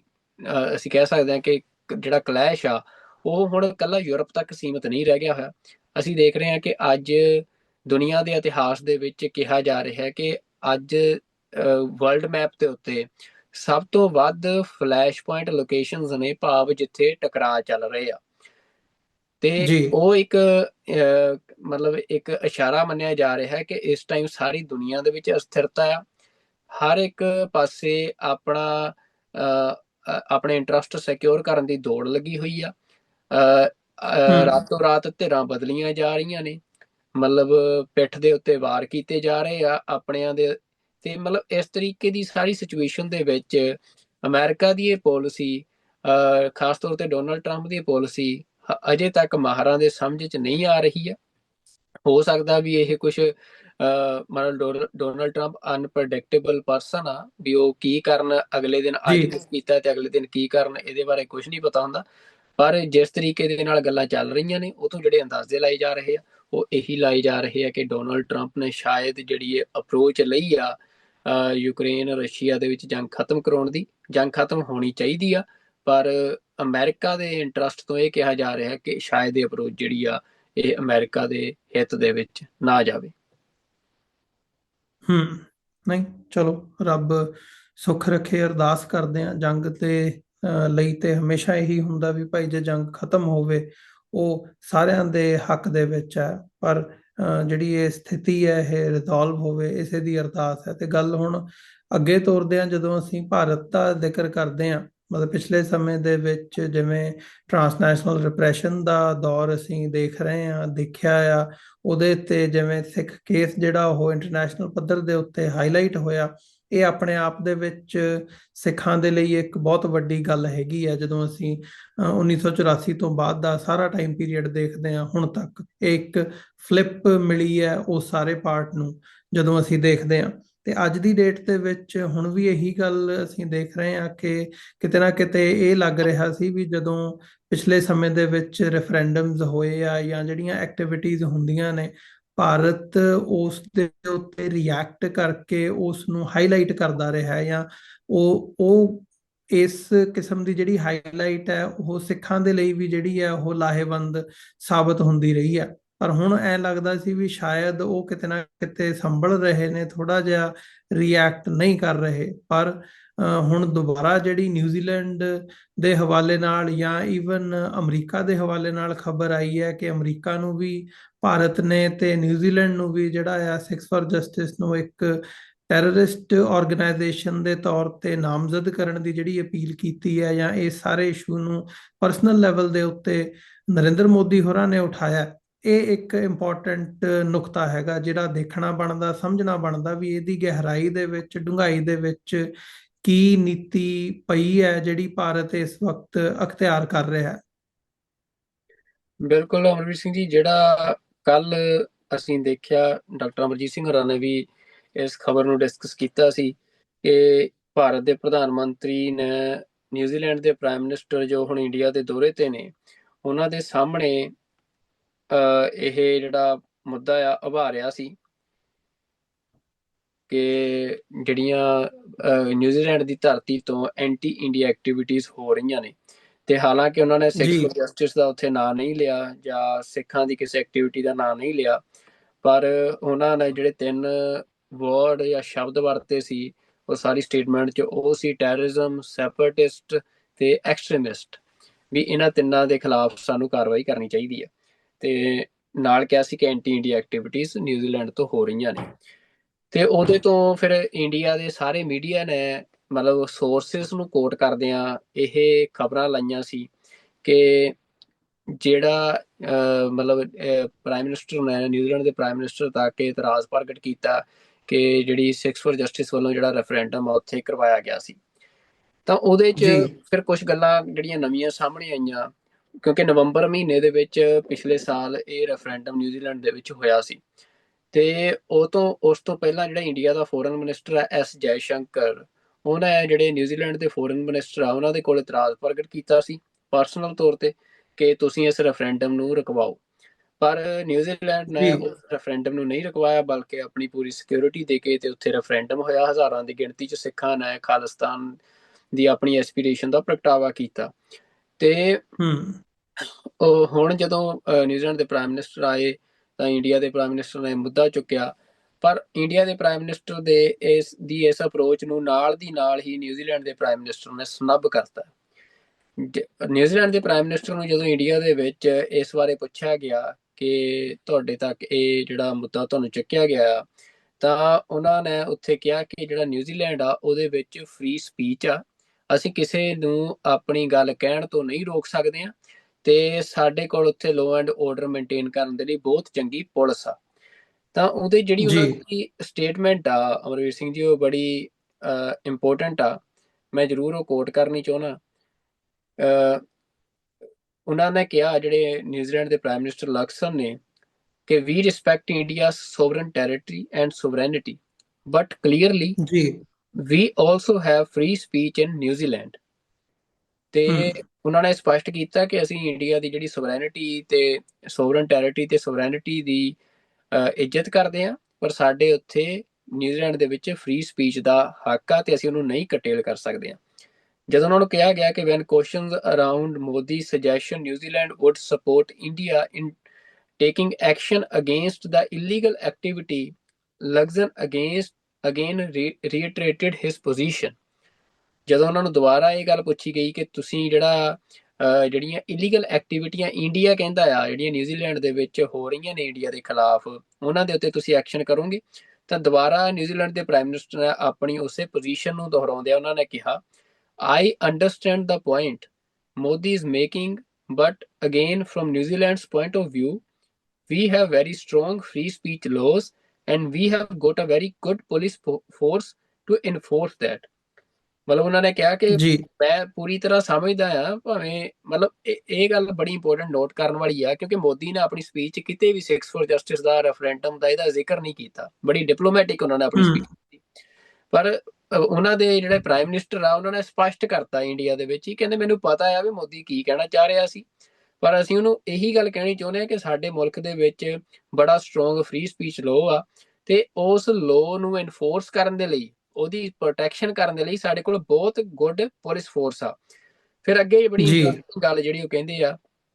ਕਿ Luxon said there had been no illegal activity that he was aware of। ਆ ਬੜਾ ਇੰਪੋਰਟੈਂਟ ਪੁਆਇੰਟ ਆ ਕਿ ਉਹਨਾਂ ਨੇ ਕਿਹਾ ਕਿ ਕੋਈ ਇਲੀਗਲ ਐਕਟੀਵਿਟੀ ਇਦਾਂ ਦੀ ਨਿਊਜ਼ੀਲੈਂਡ ਦੇ ਵਿੱਚ ਨਹੀਂ ਹੋਈ ਵੀ ਜਿਹਦੇ ਬਾਰੇ ਉਹਨਾਂ ਨੂੰ ਪਤਾ ਹੋਵੇ। ਹੂੰ No, not at all, people are free to protest as they wish, it's important that they exercise and follow our laws within New Zealand and that's what police will enforce। ਉਹ ਕਹਿੰਦੇ ਕਿ ਪੁਲਿਸ ਇਹ ਨਹੀਂ ਵੀ ਉੱਥੇ ਜਿਵੇਂ India ਦੇ ਵਿੱਚ ਆ ਵੀ ਪੁਲਿਸ ਰੱਖੀ ਹੋਈ ਆ ਲੋਕਾਂ ਦੇ ਉੱਤੇ ਜ਼ੁਲਮ ਕਰਨ ਨੂੰ, ਜ਼ਬਰ ਕਰਨ ਨੂੰ ਤੇ ਲੋਕਾਂ ਦੀ ਫ੍ਰੀ ਸਪੀਚ ਨੂੰ ਜੀ ਦਬਾਉਣ ਵਾਸਤੇ। ਉਹ ਕਹਿੰਦੇ ਸਾਡੇ ਉੱਤੇ ਜਿਹੜੀ ਪੁਲਿਸ ਫੋਰਸ ਆ ਉਹ ਫ੍ਰੀ ਸਪੀਚ ਦਬਾਉਣ ਵਾਸਤੇ ਨਹੀਂ ਆ, ਉਹ ਜਿਹੜੇ ਸਾਡੇ ਉੱਤੇ ਲੋਜ਼ ਆ ਉਹਨਾਂ ਨੂੰ ਇੰਪਲੀਮੈਂਟ ਕਰਨ ਵਾਸਤੇ ਆ, ਤੇ ਜਿਹੜੇ ਅਸੀਂ ਫ੍ਰੀ ਸਪੀਚ ਦੇ ਰਾਈਟ ਦਿੱਤੇ ਹੋਏ ਆ ਉਹਨਾਂ ਨੂੰ ਇਨਫੋਰਸ ਕਰਨ ਵਾਸਤੇ ਆ, ਵੀ ਹਰ ਇੱਕ ਬੰਦਾ ਹੂੰ ਆਜ਼ਾਦੀ ਦੇ ਨਾਲ ਆਪਣਾ ਪ੍ਰੋਟੈਸਟ ਕਰ ਸਕੇ, ਆਜ਼ਾਦੀ ਦੇ ਨਾਲ ਆਪਣੀ ਗੱਲ ਰੱਖ ਸਕੇ। ਤਾਂ ਜਿਹੜਾ ਇੰਡੀਆ ਨੇ ਪੱਤਾ ਖੇਡਿਆ ਸੀ ਨਿਊਜ਼ੀਲੈਂਡ ਦੇ ਪ੍ਰਾਈਮ ਮਿਨਿਸਟਰ ਦੇ ਅੱਗੇ, ਉਹਨੂੰ ਇੰਡੀਆ ਦੇ ਵਿੱਚ ਹੀ ਨਿਊਜ਼ੀਲੈਂਡ ਦੇ ਪ੍ਰਾਈਮ ਮਿਨਿਸਟਰ ਨੇ ਟੋਟਲੀ ਸਨੱਬ ਕਰਤਾ ਆ। ਤਾਂ ਇੱਕ ਬਹੁਤ ਵੱਡਾ ਸੈਟਬੈਕ ਅਸੀਂ ਕਹਿ ਸਕਦੇ ਹਾਂ ਕਿ ਇੰਡੀਆ ਨੂੰ ਇਹ ਲੱਗਿਆ ਆ, ਕਿਉਂਕਿ ਇੰਡੀਆ ਅੱਜ ਕੱਲ ਜਿਹੜੇ ਯੂਰੋਪੀਅਨ ਕੰਟਰੀਜ਼ ਨੇ, ਖਾਸ ਤੌਰ ਤੇ ਚਾਹੇ ਇੰਗਲੈਂਡ ਹੋਵੇ ਤੇ ਨਿਊਜ਼ੀਲੈਂਡ ਦੇ ਨਾਲ ਵੀ ਇੰਡੀਆ ਫ੍ਰੀ ਟ੍ਰੇਡ ਐਗਰੀਮੈਂਟ ਦੀ ਗੱਲ ਕਰ ਰਿਹਾ। ਇੰਡੀਆ ਨੂੰ ਜੀ ਇਹ ਦੇਖਣਾ ਪੈ ਰਿਹਾ ਕਿ ਸਾਡੇ ਕੋਲ ਦੁਨੀਆ ਦਾ ਸਭ ਤੋਂ ਵੱਡਾ ਲੋਕਾਂ ਦਾ ਹਜੂਮ ਆ, ਭਾਵ ਇੰਡੀਆ ਅੱਜ ਦੁਨੀਆ ਦੀ ਸਭ ਤੋਂ ਵੱਡੀ ਆਬਾਦੀ ਬਣ ਚੁੱਕਿਆ ਆਬਾਦੀ ਦੇ ਮਾਮਲੇ 'ਚ, ਵੀ ਸਾਡੇ ਕੋਲ ਉਸ ਆਬਾਦੀ ਕਰਕੇ ਬਹੁਤ ਜ਼ਿਆਦਾ ਖਪਤਕਾਰ ਨੇ, ਕੰਜ਼ਿਊਮਰ ਨੇ, ਤੇ ਦੁਨੀਆ ਦੇ ਮੁਲਕ ਚਾਹੁੰਦੇ ਆ ਕਿ ਉਹਨਾਂ ਦਾ ਜਿਹੜਾ ਮਾਲ ਆ ਉਹ ਸਾਡੀ ਮੰਡੀ 'ਚ ਵਿਕੇ।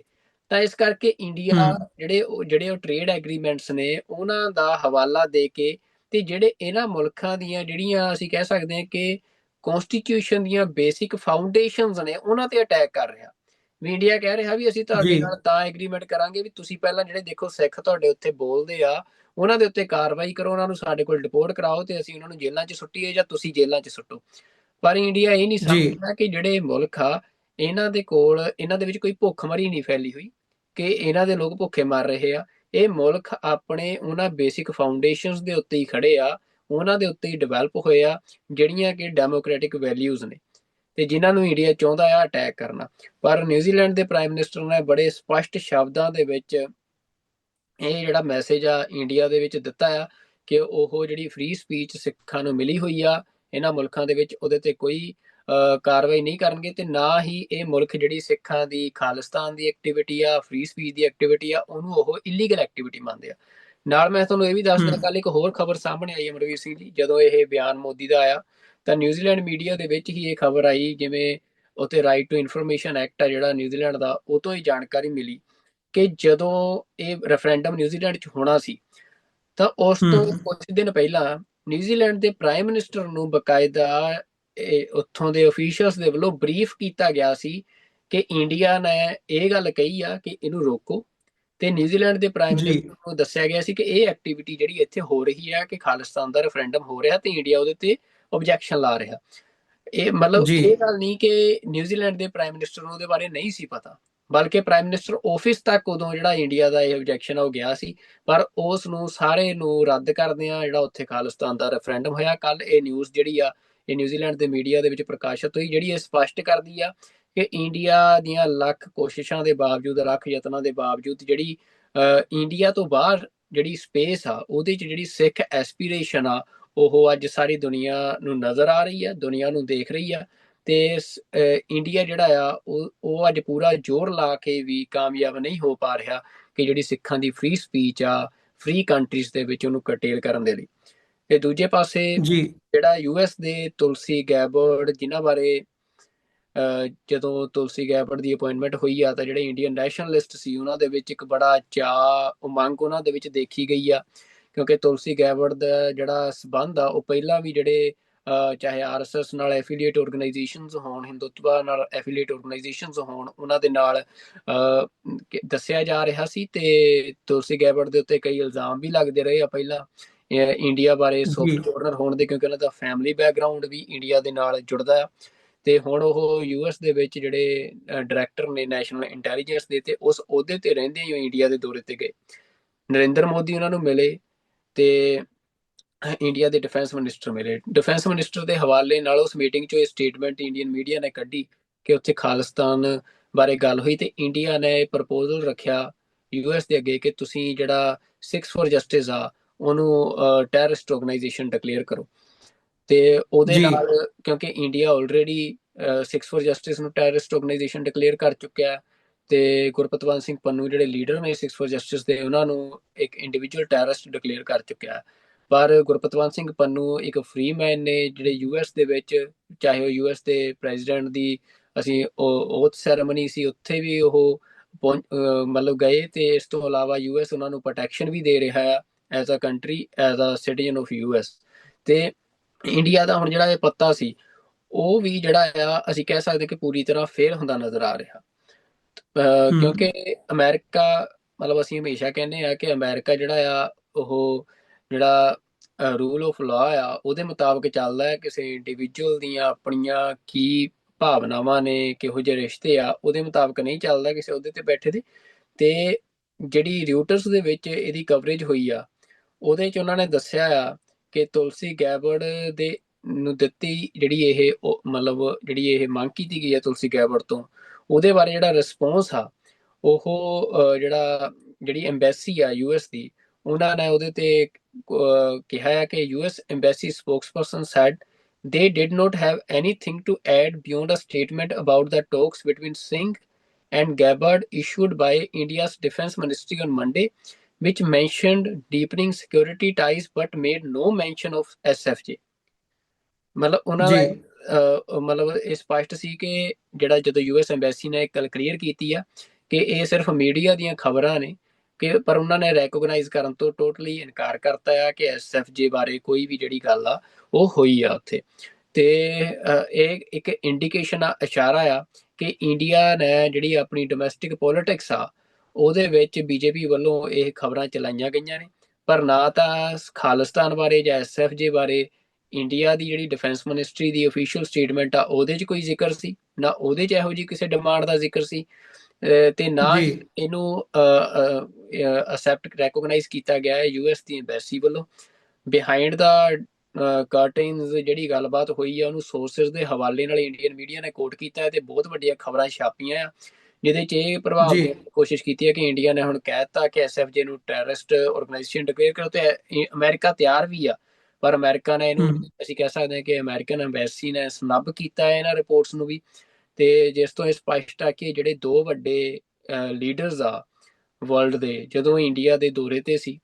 ਤਾਂ ਇਸ ਦੌਰੇ ਦੇ ਵਿੱਚ ਇੰਡੀਆ ਦਾ ਸਾਰਾ ਜਿਹੜਾ ਫੋਰਨ ਪਾਲਿਸੀ ਨੈਰੇਟਿਵ ਆ ਉਹ ਖਾਲਿਸਤਾਨ ਦੇ ਉੱਤੇ ਡਿਪੈਂਡ ਰਿਹਾ, ਖਾਲਿਸਤਾਨ ਤੇ ਬੇਸਡ ਰਿਹਾ, ਤੇ ਇੰਡੀਆ ਦੇ ਪ੍ਰਾਈਮ ਮਿਨਿਸਟਰ ਤੋਂ ਲੈ ਕੇ ਡਿਫੈਂਸ ਮਿਨਿਸਟਰ ਖਾਲਿਸਤਾਨ ਦੀਆਂ ਗੱਲਾਂ ਕਰ ਰਹੇ ਆ। ਇਹ ਗੱਲ ਸਪਸ਼ਟ ਕਰਦੀ ਆ ਕਿ ਇਸ ਟਾਈਮ ਇੰਡੀਆ ਜਿਹੜਾ ਆ ਉਹ ਖਾਲਿਸਤਾਨ ਦੀ ਮੂਵਮੈਂਟ ਤੋਂ ਘਬਰਾਇਆ ਹੋਇਆ ਆ, ਤੇ ਇੰਡੀਆ ਹਰ ਹੀਲੇ ਇਹ ਯਤਨ ਕਰ ਰਿਹਾ ਆ ਕਿ ਜਿਹੜਾ ਸਿੱਖਾਂ ਨੂੰ ਸਨੱਬ ਕੀਤਾ ਜਾ ਸਕੇ, ਸਿੱਖ ਪਾਵਰ ਨੂੰ ਤੋੜਿਆ ਜਾ ਸਕੇ, ਤੇ ਉਹਦੇ ਲਈ ਡਿਪਲੋਮੈਟਿਕ ਤਰੀਕੇ ਵੀ ਵਰਤੇ ਜਾ ਰਹੇ ਆ, ਉਹਦੇ ਲਈ ਟ੍ਰੇਡ ਨੂੰ ਵੀ ਜੀ ਵਰਤਿਆ ਜਾ ਰਿਹਾ ਆ, ਉਹਦੇ ਲਈ ਜਿਹੜੇ ਕ੍ਰਿਮੀਨਲਸ ਨੇ ਅਸੀਂ ਦੇਖਿਆ ਕਿ ਉਹਨਾਂ ਨੂੰ ਅਸੈਸੀਨੇਸ਼ਨਸ ਦੇ ਲਈ ਵੀ ਵਰਤਿਆ ਜਾ ਰਿਹਾ। ਹਰ ਤਰੀਕਾ ਇੰਡੀਆ ਵਰਤ ਰਿਹਾ, ਪਰ ਇਹ ਸਾਰੇ ਦੇ ਬਾਵਜੂਦ ਵੀ ਇੰਡੀਆ ਦਾ ਜ਼ੋਰ ਨਹੀਂ ਚੱਲ ਰਿਹਾ, ਤੇ ਅਸੀਂ ਦੇਖ ਰਹੇ ਹਾਂ ਕਿ ਇਸ ਟਾਈਮ ਸ਼ਾਇਦ ਜਿਹੜੀ ਜੀਓਪੋਲਿਟੀਕਲ ਸ਼ਿਫਟ ਆ ਵੱਡੀ, ਉਹਦੇ 'ਚ ਖਾਲਿਸਤਾਨ ਇੱਕ ਬਹੁਤ ਵੱਡਾ ਕਾਰਡ ਆ ਜਿਹੜਾ ਸਿੱਖਾਂ ਨੂੰ ਵੀ ਸ਼ਾਇਦ ਇਸ ਟਾਈਮ ਨਹੀਂ ਸਮਝ ਆ ਰਿਹਾ, ਪਰ ਇੰਡੀਆ ਕਾਫੀ ਚੰਗੀ ਤਰ੍ਹਾਂ ਇਸ ਕਾਰਡ ਨੂੰ ਸਮਝ ਰਿਹਾ ਹੈ। ਜੀ ਸੁਖਵਿੰਦਰ ਸਿੰਘ ਜੀ, ਇੱਥੇ ਜਦੋਂ ਅਸੀਂ ਇੰਡੀਆ ਦੀ ਪੋਜੀਸ਼ਨ ਨੂੰ ਦੇਖਦੇ ਹਾਂ ਤੇ ਮਤਲਬ ਇੱਕ ਮੇਨਲੀ ਇੱਕ ਚੀਜ਼ ਜਿਹੜੀ ਹੁਣ ਇੱਥੇ ਦੇਖਣੀ ਬਣਦੀ ਹੈ ਵੀ ਇਹ ਸਾਰੇ ਦੇ ਵਿੱਚ ਗਰਾਊਂਡ ਕਿਸ ਗੱਲ ਨੂੰ ਬਣਾਇਆ ਜਾਂਦਾ, ਬੇਸ ਕਿਸ ਗੱਲ ਨੂੰ ਬਣਾਇਆ ਜਾਂਦਾ, ਉਹ ਹੁੰਦੀਆਂ ਨੇ ਇੰਡੀਅਨ ਮੀਡੀਆ ਦੇ ਵਿੱਚ ਜਿਹੜੀਆਂ ਰਿਪੋਰਟਾਂ ਸਾਹਮਣੇ ਆਉਂਦੀਆਂ ਨੇ, ਜਾਂ ਇਹ ਕਹ ਲਓ ਜਿਹੜੇ ਕੇਸਿਸ ਥਾਣਿਆਂ ਦੇ ਵਿੱਚ ਰਜਿਸਟਰ ਕੀਤੇ ਜਾਂਦੇ ਨੇ, ਤੇ ਉਹਨਾਂ ਦੇ ਆਧਾਰ ਦੇ ਉੱਤੇ ਹੀ ਜਾਂ ਹੋਰ ਸੋਰਸਿਸ ਦੇ ਆਧਾਰ ਦੇ ਉੱਤੇ ਜਿਹੜੀ ਇੰਡੀਅਨ ਮਿਨਿਸਟਰੀ ਹੈਗੀ ਹੈ ਗਵਰਨਮੈਂਟ ਲੈਵਲ ਤੇ, ਉਹ ਗਵਰਨਮੈਂਟ ਆਫ ਇੰਡੀਆ ਹੋਵੇ ਜਾਂ ਜਿਹੜੇ ਬਾਕੀ ਉਹਨਾਂ ਦੇ ਡਿਪਾਰਟਮੈਂਟਸ ਹੈਗੇ ਆ, ਉਹ ਰਿਪੋਰਟਸ ਜਿਹੜੀਆਂ ਨੇ ਉਹ ਕੱਢਦੇ ਨੇ, ਤੇ ਉਹਨਾਂ ਦੇ ਆਧਾਰ ਦੇ ਉੱਤੇ ਹੀ ਫਿਰ ਤੁਹਾਨੂੰ ਉਹ ਕਿਸੇ ਆਊਟਫਿਟ ਨੂੰ ਟੈਰਰ ਆਰਗੇਨਾਈਜੇਸ਼ਨ ਡਿਕਲੇਅਰ ਕਰਦੇ ਆ, ਜੋ ਮੇਰੇ ਖਿਆਲ 2019 ਜਾਂ 2020 ਦੇ ਵਿੱਚ ਸਿੱਖਸ ਫॉर ਜਸਟਿਸ ਨੂੰ ਉਹਨਾਂ ਨੇ ਇੱਕ ਟੈਰਰਿਸਟ ਆਰਗੇਨਾਈਜੇਸ਼ਨ ਡਿਕਲੇਅਰ ਕੀਤਾ। ਤੇ ਉਹਦੇ ਥੱਲੇ ਹੀ ਫਿਰ ਉਹ ਜਿਹੜੇ ਡੋਜ਼ੀਅਰ ਹੈਗੇ ਆ ਉਹ ਦਿੰਦੇ ਨੇ ਬਾਹਰਲੇ ਮੁਲਕਾਂ ਨੂੰ, ਕੈਨੇਡਾ ਦੇ ਵਿੱਚ ਵੀ ਦਿੱਤੇ, ਅਮਰੀਕਾ, ਨਿਊਜ਼ੀਲੈਂਡ, ਸਾਰੇ ਮੁਲਕਾਂ ਦੇ ਵਿੱਚ ਜਦੋਂ ਜਦੋਂ ਵੀ ਇੰਡੀਅਨ ਜਿਹੜੇ ਹੈਗੇ ਆ ਡੈਲੀਗੇਸ਼ਨ ਜਾਂਦੇ ਆ ਭਾਰਤ ਦੇ ਪ੍ਰਧਾਨ ਮੰਤਰੀ ਦੇ ਨਾਲ, ਉਹ ਹਮੇਸ਼ਾ ਇਸ ਕਿਸਮ ਦੇ ਜਿਹੜੇ ਡੋਜ਼ੀਅਰ ਨੇ ਉਹ ਪਿਛਲੇ ਸਮੇਂ ਦੇ ਵਿੱਚ ਦਿੰਦੇ ਰਹੇ ਆ। ਇਹ ਖਬਰਾਂ ਬਣਦੀਆਂ ਰਹੀਆਂ ਨੇ ਤੇ ਪਬਲਿਕ ਰੈਕਰਡ ਦਾ ਇਹ ਹਿੱਸਾ ਆ। ਸੋ ਸਾਨੂੰ ਇੱਥੇ ਇਹ ਸਮਝਣ ਦੀ ਲੋੜ ਹੈ ਵੀ ਉਹ ਜਿਹੜੇ ਡੋਜ਼ੀਅਰ ਹੁੰਦੇ ਨੇ ਜਾਂ ਜਿਹੜੇ ਇਹ ਕੇਸ ਹੁੰਦੇ ਨੇ, ਇਹ ਅਮਰੀਕਾ, ਕੈਨੇਡਾ, ਵੈਸਟਰਨ ਕਿਸੇ ਵੀ ਅਥਾਰਟੀ ਦੇ ਕੰਨ ਤੇ ਜੂੰ ਕਿਉਂ ਨਹੀਂ ਸਰਕਦੀ ਹੈਗੀ, ਕਿਉਂ ਨਹੀਂ ਇਹਨਾਂ ਨੂੰ ਉਹਨਾਂ ਡੋਜ਼ੀਅਰਸ ਦੇ ਵਿੱਚ ਕੁਝ ਲੱਭਦਾ ਕਿ ਉਹ ਭਾਰਤ ਜੋ ਕਹਿ ਰਿਹਾ ਉਹਦੇ ਤੇ ਅਮਲ ਕਰ ਸਕਣ। ਕਿ ਇਹ ਮਤਲਬ ਅਸਲੀਅਤ ਜਿਹੜੀ ਅਸੀਂ ਵੀ ਕਹਿੰਦੇ ਆ ਕਿ ਭਾਈ ਇਹ ਤੇ ਫੇਕ ਸਟੇਜਡ ਐਨਕਾਊਂਟਰਸ ਤੱਕ ਗਏ ਹੋਏ ਆ, ਸਟੇਟ ਉਸ ਲੈਵਲ ਤੱਕ ਜਾ ਕੇ ਜਿਹੜਾ ਆ ਉਹ ਘਾਣ ਕਰ ਰਹੀ ਹੈ, ਪਰ ਦੱਸਣ ਦੇ ਲਈ ਜਿਹੜੀ ਕਹਾਣੀ ਹੈ ਉਹ ਝੂਠੀ ਘੜੀ ਜਾਂਦੀ ਹੈ, ਝੂਠੀਆਂ ਰਿਪੋਰਟਾਂ ਘੜੀਆਂ ਜਾਂਦੀਆਂ ਨੇ, ਝੂਠੇ ਜਿਹੜੇ ਐਨਕਾਊਂਟਰਸ ਨੇ ਉਹ ਕੀਤੇ ਜਾਂਦੇ ਨੇ, ਤੇ ਜਿਹੜੇ ਝੂਠੇ ਕੇਸ ਨੇ ਉਹ ਚਲਾਏ ਜਾਂਦੇ ਨੇ। ਈਵਨ ਇੱਥੋਂ ਤੱਕ ਕਿ ਜਿਹੜੇ ਬਹੁਤੇ ਕੇਸ ਹੁੰਦੇ ਨੇ ਜਿਨ੍ਹਾਂ ਨੂੰ ਪਹਿਲਾਂ ਬੜਾ ਵੱਡਾ ਇੱਕ ਹਊਆ ਟੈਰਰਿਜ਼ਮ ਦੇ ਨਾਲ ਜੋੜ ਕੇ, ਫਿਰ ਪਾਕਿਸਤਾਨ ਆਈਐਸਆਈ ਦੇ ਨਾਲ ਜੋੜ ਕੇ, ਜਾਂ ਇੱਕ ਬੜਾ ਪ੍ਰੋਪੇਗੈਂਡਾ ਕੀਤਾ ਜਾਂਦਾ, ਉਹ ਬਾਹਰਲੇ ਮੁਲਕਾਂ ਦੇ ਵਿੱਚ ਤਾਂ ਛੱਡੋ, ਉਹਨਾਂ ਦੇ ਵਿੱਚੋਂ 80 ਤੋਂ 90% ਤੱਕ ਜਿਹੜੇ ਕੇਸਿਸ ਹੈਗੇ ਆ ਉਹ ਇੰਡੀਆ ਦੀਆਂ ਆਪਣੀਆਂ ਅਦਾਲਤਾਂ ਦੇ ਵਿੱਚ ਵੀ ਜਿਹੜੇ ਆ ਉਹ ਸਾਬਤ ਨਹੀਂ ਹੋ ਪਾਉਂਦੇ। ਇਹ ਇੱਕ ਵੱਡਾ ਕੁਐਸਚਨ ਮਾਰਕ ਹੈ ਇੰਡੀਅਨ ਅਥਾਰਟੀ ਦੇ ਉੱਤੇ ਜਾਂ ਇੰਡੀਅਨ ਸਟੇਟ ਦੀ ਨੀਤੀ ਦੇ ਉੱਤੇ। ਇੱਥੇ ਸਾਨੂੰ ਇੱਕ ਸਮਝਣ ਦੀ ਲੋੜ ਹੈਗੀ ਹੈ, ਜਾਂ ਇੱਕ ਸਿੱਖ ਹੋਣ ਦੇ ਨਾਤੇ, ਇੱਕ ਸਿੱਖ ਐਕਟਿਵਿਸਟ ਹੋਣ ਦੇ ਨਾਤੇ ਸਾਡੇ ਲੋਕਾਂ ਨੂੰ ਸਮਝਣ ਦੀ ਲੋੜ ਹੈ ਕਿ ਅਸੀਂ ਉਸ ਪ੍ਰੋਪੇਗੈਂਡੇ ਦਾ ਸ਼ਿਕਾਰ ਨਾ ਹੋਈਏ, ਰੈਦਰ ਉਹਦੇ ਬਿਹਾਈਂਡ ਜਾ ਕੇ ਉਹਦੇ 'ਚ ਜਿਹੜਾ ਸੱਚ ਲੁਕਿਆ ਹੋਇਆ ਉਹਨੂੰ ਪਛਾਣੀਏ। ਬਿਲਕੁਲ। ਅਮਰਵੀਰ ਸਿੰਘ ਜੀ, ਜਿਹੜੀ ਤੁਸੀਂ ਇਹ ਗੱਲ ਕਹਿ ਰਹੇ ਹੋ ਕਿ ਪ੍ਰੋਪੇਗੈਂਡਾ ਜਿਹੜਾ ਆ, ਉਹ ਤਾਂ ਇੰਡੀਆ ਦਾ ਜਿਹੜਾ ਪ੍ਰੋਪੇਗੈਂਡਾ ਆ ਉਹ ਦੁਨੀਆ ਦੇ ਵਿੱਚ ਨੰਗਾ ਹੋ ਚੁੱਕਿਆ ਹੈ ਕਿ ਕਿਸ ਤਰੀਕੇ ਦੇ ਨਾਲ ਇਹ ਫੇਕ ਨਿਊਜ਼, ਫੇਕ ਨੈਰੇਟਿਵ ਚਲਾਉਂਦੇ ਆ, ਉਹਨੂੰ ਫੰਡ ਕਰਦੇ ਆ। ਇਹ ਅੱਜ ਦੁਨੀਆ ਦੇ ਵਿੱਚ ਕਿਤੇ ਵੀ ਇਸ ਗੱਲ ਦੇ ਉੱਤੇ ਪਰਦਾ ਨਹੀਂ ਰਿਹਾ। ਪਰ ਇੱਕ ਇਹਦੇ 'ਚ ਇਸ ਵਾਰ ਜਿਹੜਾ ਇੰਡੀਆ ਨੇ ਹੁਣ ਕਾਰਡ ਪਲੇ ਕੀਤਾ ਆ, ਉਹ ਹੈਗਾ ਆ ਫੋਰਨ ਟੈਰਰਿਸਟ ਆਰਗੇਨਾਈਜੇਸ਼ਨ ਦਾ। ਕਿ ਇੰਡੀਆ ਹੂੰ। ਇਹ ਆਧਾਰ ਬਣਾ ਰਿਹਾ ਹੈ ਕਿ ਜਿਹੜਾ ਗੁਰਪਤਵੰਤ ਸਿੰਘ ਪੰਨੂ ਆ ਜਾਂ ਸਿਕਸ ਫॉर ਜਸਟਿਸ ਆ, ਉਹ ਕਿਉਂਕਿ ਇੰਡੀਆ ਨੇ ਮਲਟੀਪਲ ਕੇਸਿਸ ਜਿਹੜੇ ਆ ਉਹ ਸਿਕਸ ਫॉर ਜਸਟਿਸ ਦੇ ਖਿਲਾਫ ਤੇ ਪੰਨੂ ਦੇ ਖਿਲਾਫ ਜਿਹੜੇ ਆ ਇੰਡੀਆ ਦੇ ਵਿੱਚ ਰਜਿਸਟਰ ਕੀਤੇ ਆ, ਆਧਾਰ ਬਣਾਉਣ ਲਈ, ਜਿਸ ਆਧਾਰ ਤੇ ਫਿਰ ਪੰਨੂ ਨੂੰ ਤੇ ਸਿਕਸ ਫॉर ਜਸਟਿਸ ਨੂੰ ਟੈਰਰਿਸਟ ਆਰਗੇਨਾਈਜੇਸ਼ਨ ਡਿਕਲੇਅਰ ਕੀਤਾ। ਤੇ ਹੁਣ ਉਸੇ ਜੀ ਆਧਾਰ ਦੇ ਉੱਤੇ, ਕਿਉਂਕਿ ਉਹ ਇੰਡੀਆ ਆਪਣੀ ਜੁਰਿਸਡਿਕਸ਼ਨ ਦੇ ਵਿੱਚ, ਤਾਂ ਇੰਡੀਆ ਜਿਸ ਤਰੀਕੇ ਦੇ ਨਾਲ ਬਲੈਕ ਲੋਜ਼ ਨੂੰ ਯੂਜ਼ ਕਰਦਾ ਹੈ, ਜਿਵੇਂ ਦਾ ਕ੍ਰਿਮੀਨਲ ਜਸਟਿਸ ਸਿਸਟਮ ਇਹਨਾਂ ਦਾ, ਉਹ ਸਾਰੀ ਦੁਨੀਆ ਨੂੰ ਪਤਾ ਵੀ ਜੀ ਉਹ ਉਸ ਆਧਾਰ ਦੇ ਉੱਤੇ ਹੁਣ ਇੰਡੀਆ ਅਮਰੀਕਾ ਨੂੰ ਇਹ ਗੱਲ ਕਹਿ ਰਿਹਾ ਕਿ ਜਿਹੜੀ ਅਮਰੀਕਾ ਦੇ ਵਿੱਚ ਇੱਕ ਇਹ ਫੋਰਨ ਟੈਰਰਿਸਟ ਆਰਗੇਨਾਈਜੇਸ਼ਨ ਆ, ਵੀ ਇਹ ਇੱਕ ਲਿਸਟ ਆ। ਬੇਸਿਕਲੀ ਅਸੀਂ ਕਹਿ ਸਕਦੇ ਹਾਂ ਕਿ ਅਮਰੀਕਾ ਇਹ ਗੱਲ ਕੰਸੀਡਰ ਕਰਦਾ ਵੀ ਜਿਹੜੀਆਂ ਆਰਗੇਨਾਈਜੇਸ਼ਨਸ ਕਿਸੇ ਹੋਰ ਮੁਲਕ ਦੇ ਵਿੱਚ ਐਕਟਿਵਲੀ ਕੰਮ ਕਰਦੀਆਂ ਹੁੰਦੀਆਂ ਨੇ, ਉੱਥੇ ਉਹ ਟੈਰਰਿਜ਼ਮ ਦੇ ਵਿੱਚ ਇਨਵੋਲਵ ਹੋਣ, ਟੈਰਰਿਸਟ ਐਕਟੀਵਿਟੀਜ਼ ਦੇ ਵਿੱਚ ਇਨਵੋਲਵ ਹੋਣ, ਤੇ ਉਹਨਾਂ ਦੀਆਂ ਐਕਟੀਵਿਟੀਜ਼ ਕਰਕੇ ਜਿਹੜੀ ਅਮਰੀਕਾ ਦੀ ਨੈਸ਼ਨਲ ਸਿਕਿਉਰਿਟੀ ਆ ਉਹਨੂੰ ਖਤਰਾ ਹੋਵੇ। ਮਤਲਬ ਇਹਦੇ 'ਚ ਇੱਕ ਹੂੰ ਬੜੀ ਇੱਕ ਇੰਪੋਰਟੈਂਟ ਗੱਲ ਆ ਵੀ ਫਿਰ ਜੇ ਉਹ ਅਮਰੀਕਾ ਨੂੰ ਆਪਣੀ ਨੈਸ਼ਨਲ ਸਿਕਿਉਰਿਟੀ ਲਈ ਆਰਗੇਨਾਈਜੇਸ਼ਨ ਖਤਰਾ ਲੱਗੇ, ਫਿਰ ਜਿਹੜਾ ਅਮਰੀਕਾ ਆ ਉਸ ਆਰਗੇਨਾਈਜੇਸ਼ਨ ਨੂੰ ਫੋਰਨ ਟੈਰਰਿਸਟ ਆਰਗੇਨਾਈਜੇਸ਼ਨ ਜਿਹੜਾ ਆ ਡਿਕਲੇਅਰ ਕਰਦਾ। ਤੇ ਇੱਕ ਲੰਮੀ ਸੂਚੀ ਆ ਜਿਹੜੀਆਂ ਅਮਰੀਕਾ ਨੇ ਆਰਗੇਨਾਈਜੇਸ਼ਨਸ ਡਿਕਲੇਅਰ ਕੀਤੀਆਂ ਹੋਈਆਂ, ਜਿਹਦੇ 'ਚ ਇੰਡੀਅਨ ਜਿਹੜਾ ਮੀਡੀਆ ਆ, ਇੰਡੀਅਨ ਐਕਸਪ੍ਰੈਸ ਆ, ਉਹਨਾਂ ਨੇ ਜਿਹੜੀ ਇਹਦੇ ਤੇ ਲਿਖਿਆ ਵੀ ਇਹ ਇੰਡੀਆ ਕਿਉਂ ਚਾਹੁੰਦਾ ਆ, ਉਹ ਕਹਿੰਦੇ ਆ ਕਿ ਪੁੱਟ simply such a designation would cripple Pannu's US based organization. It is not only unlawful for a person in the US to provide material support or resources, a term that has been interpreted rather broadly to a designated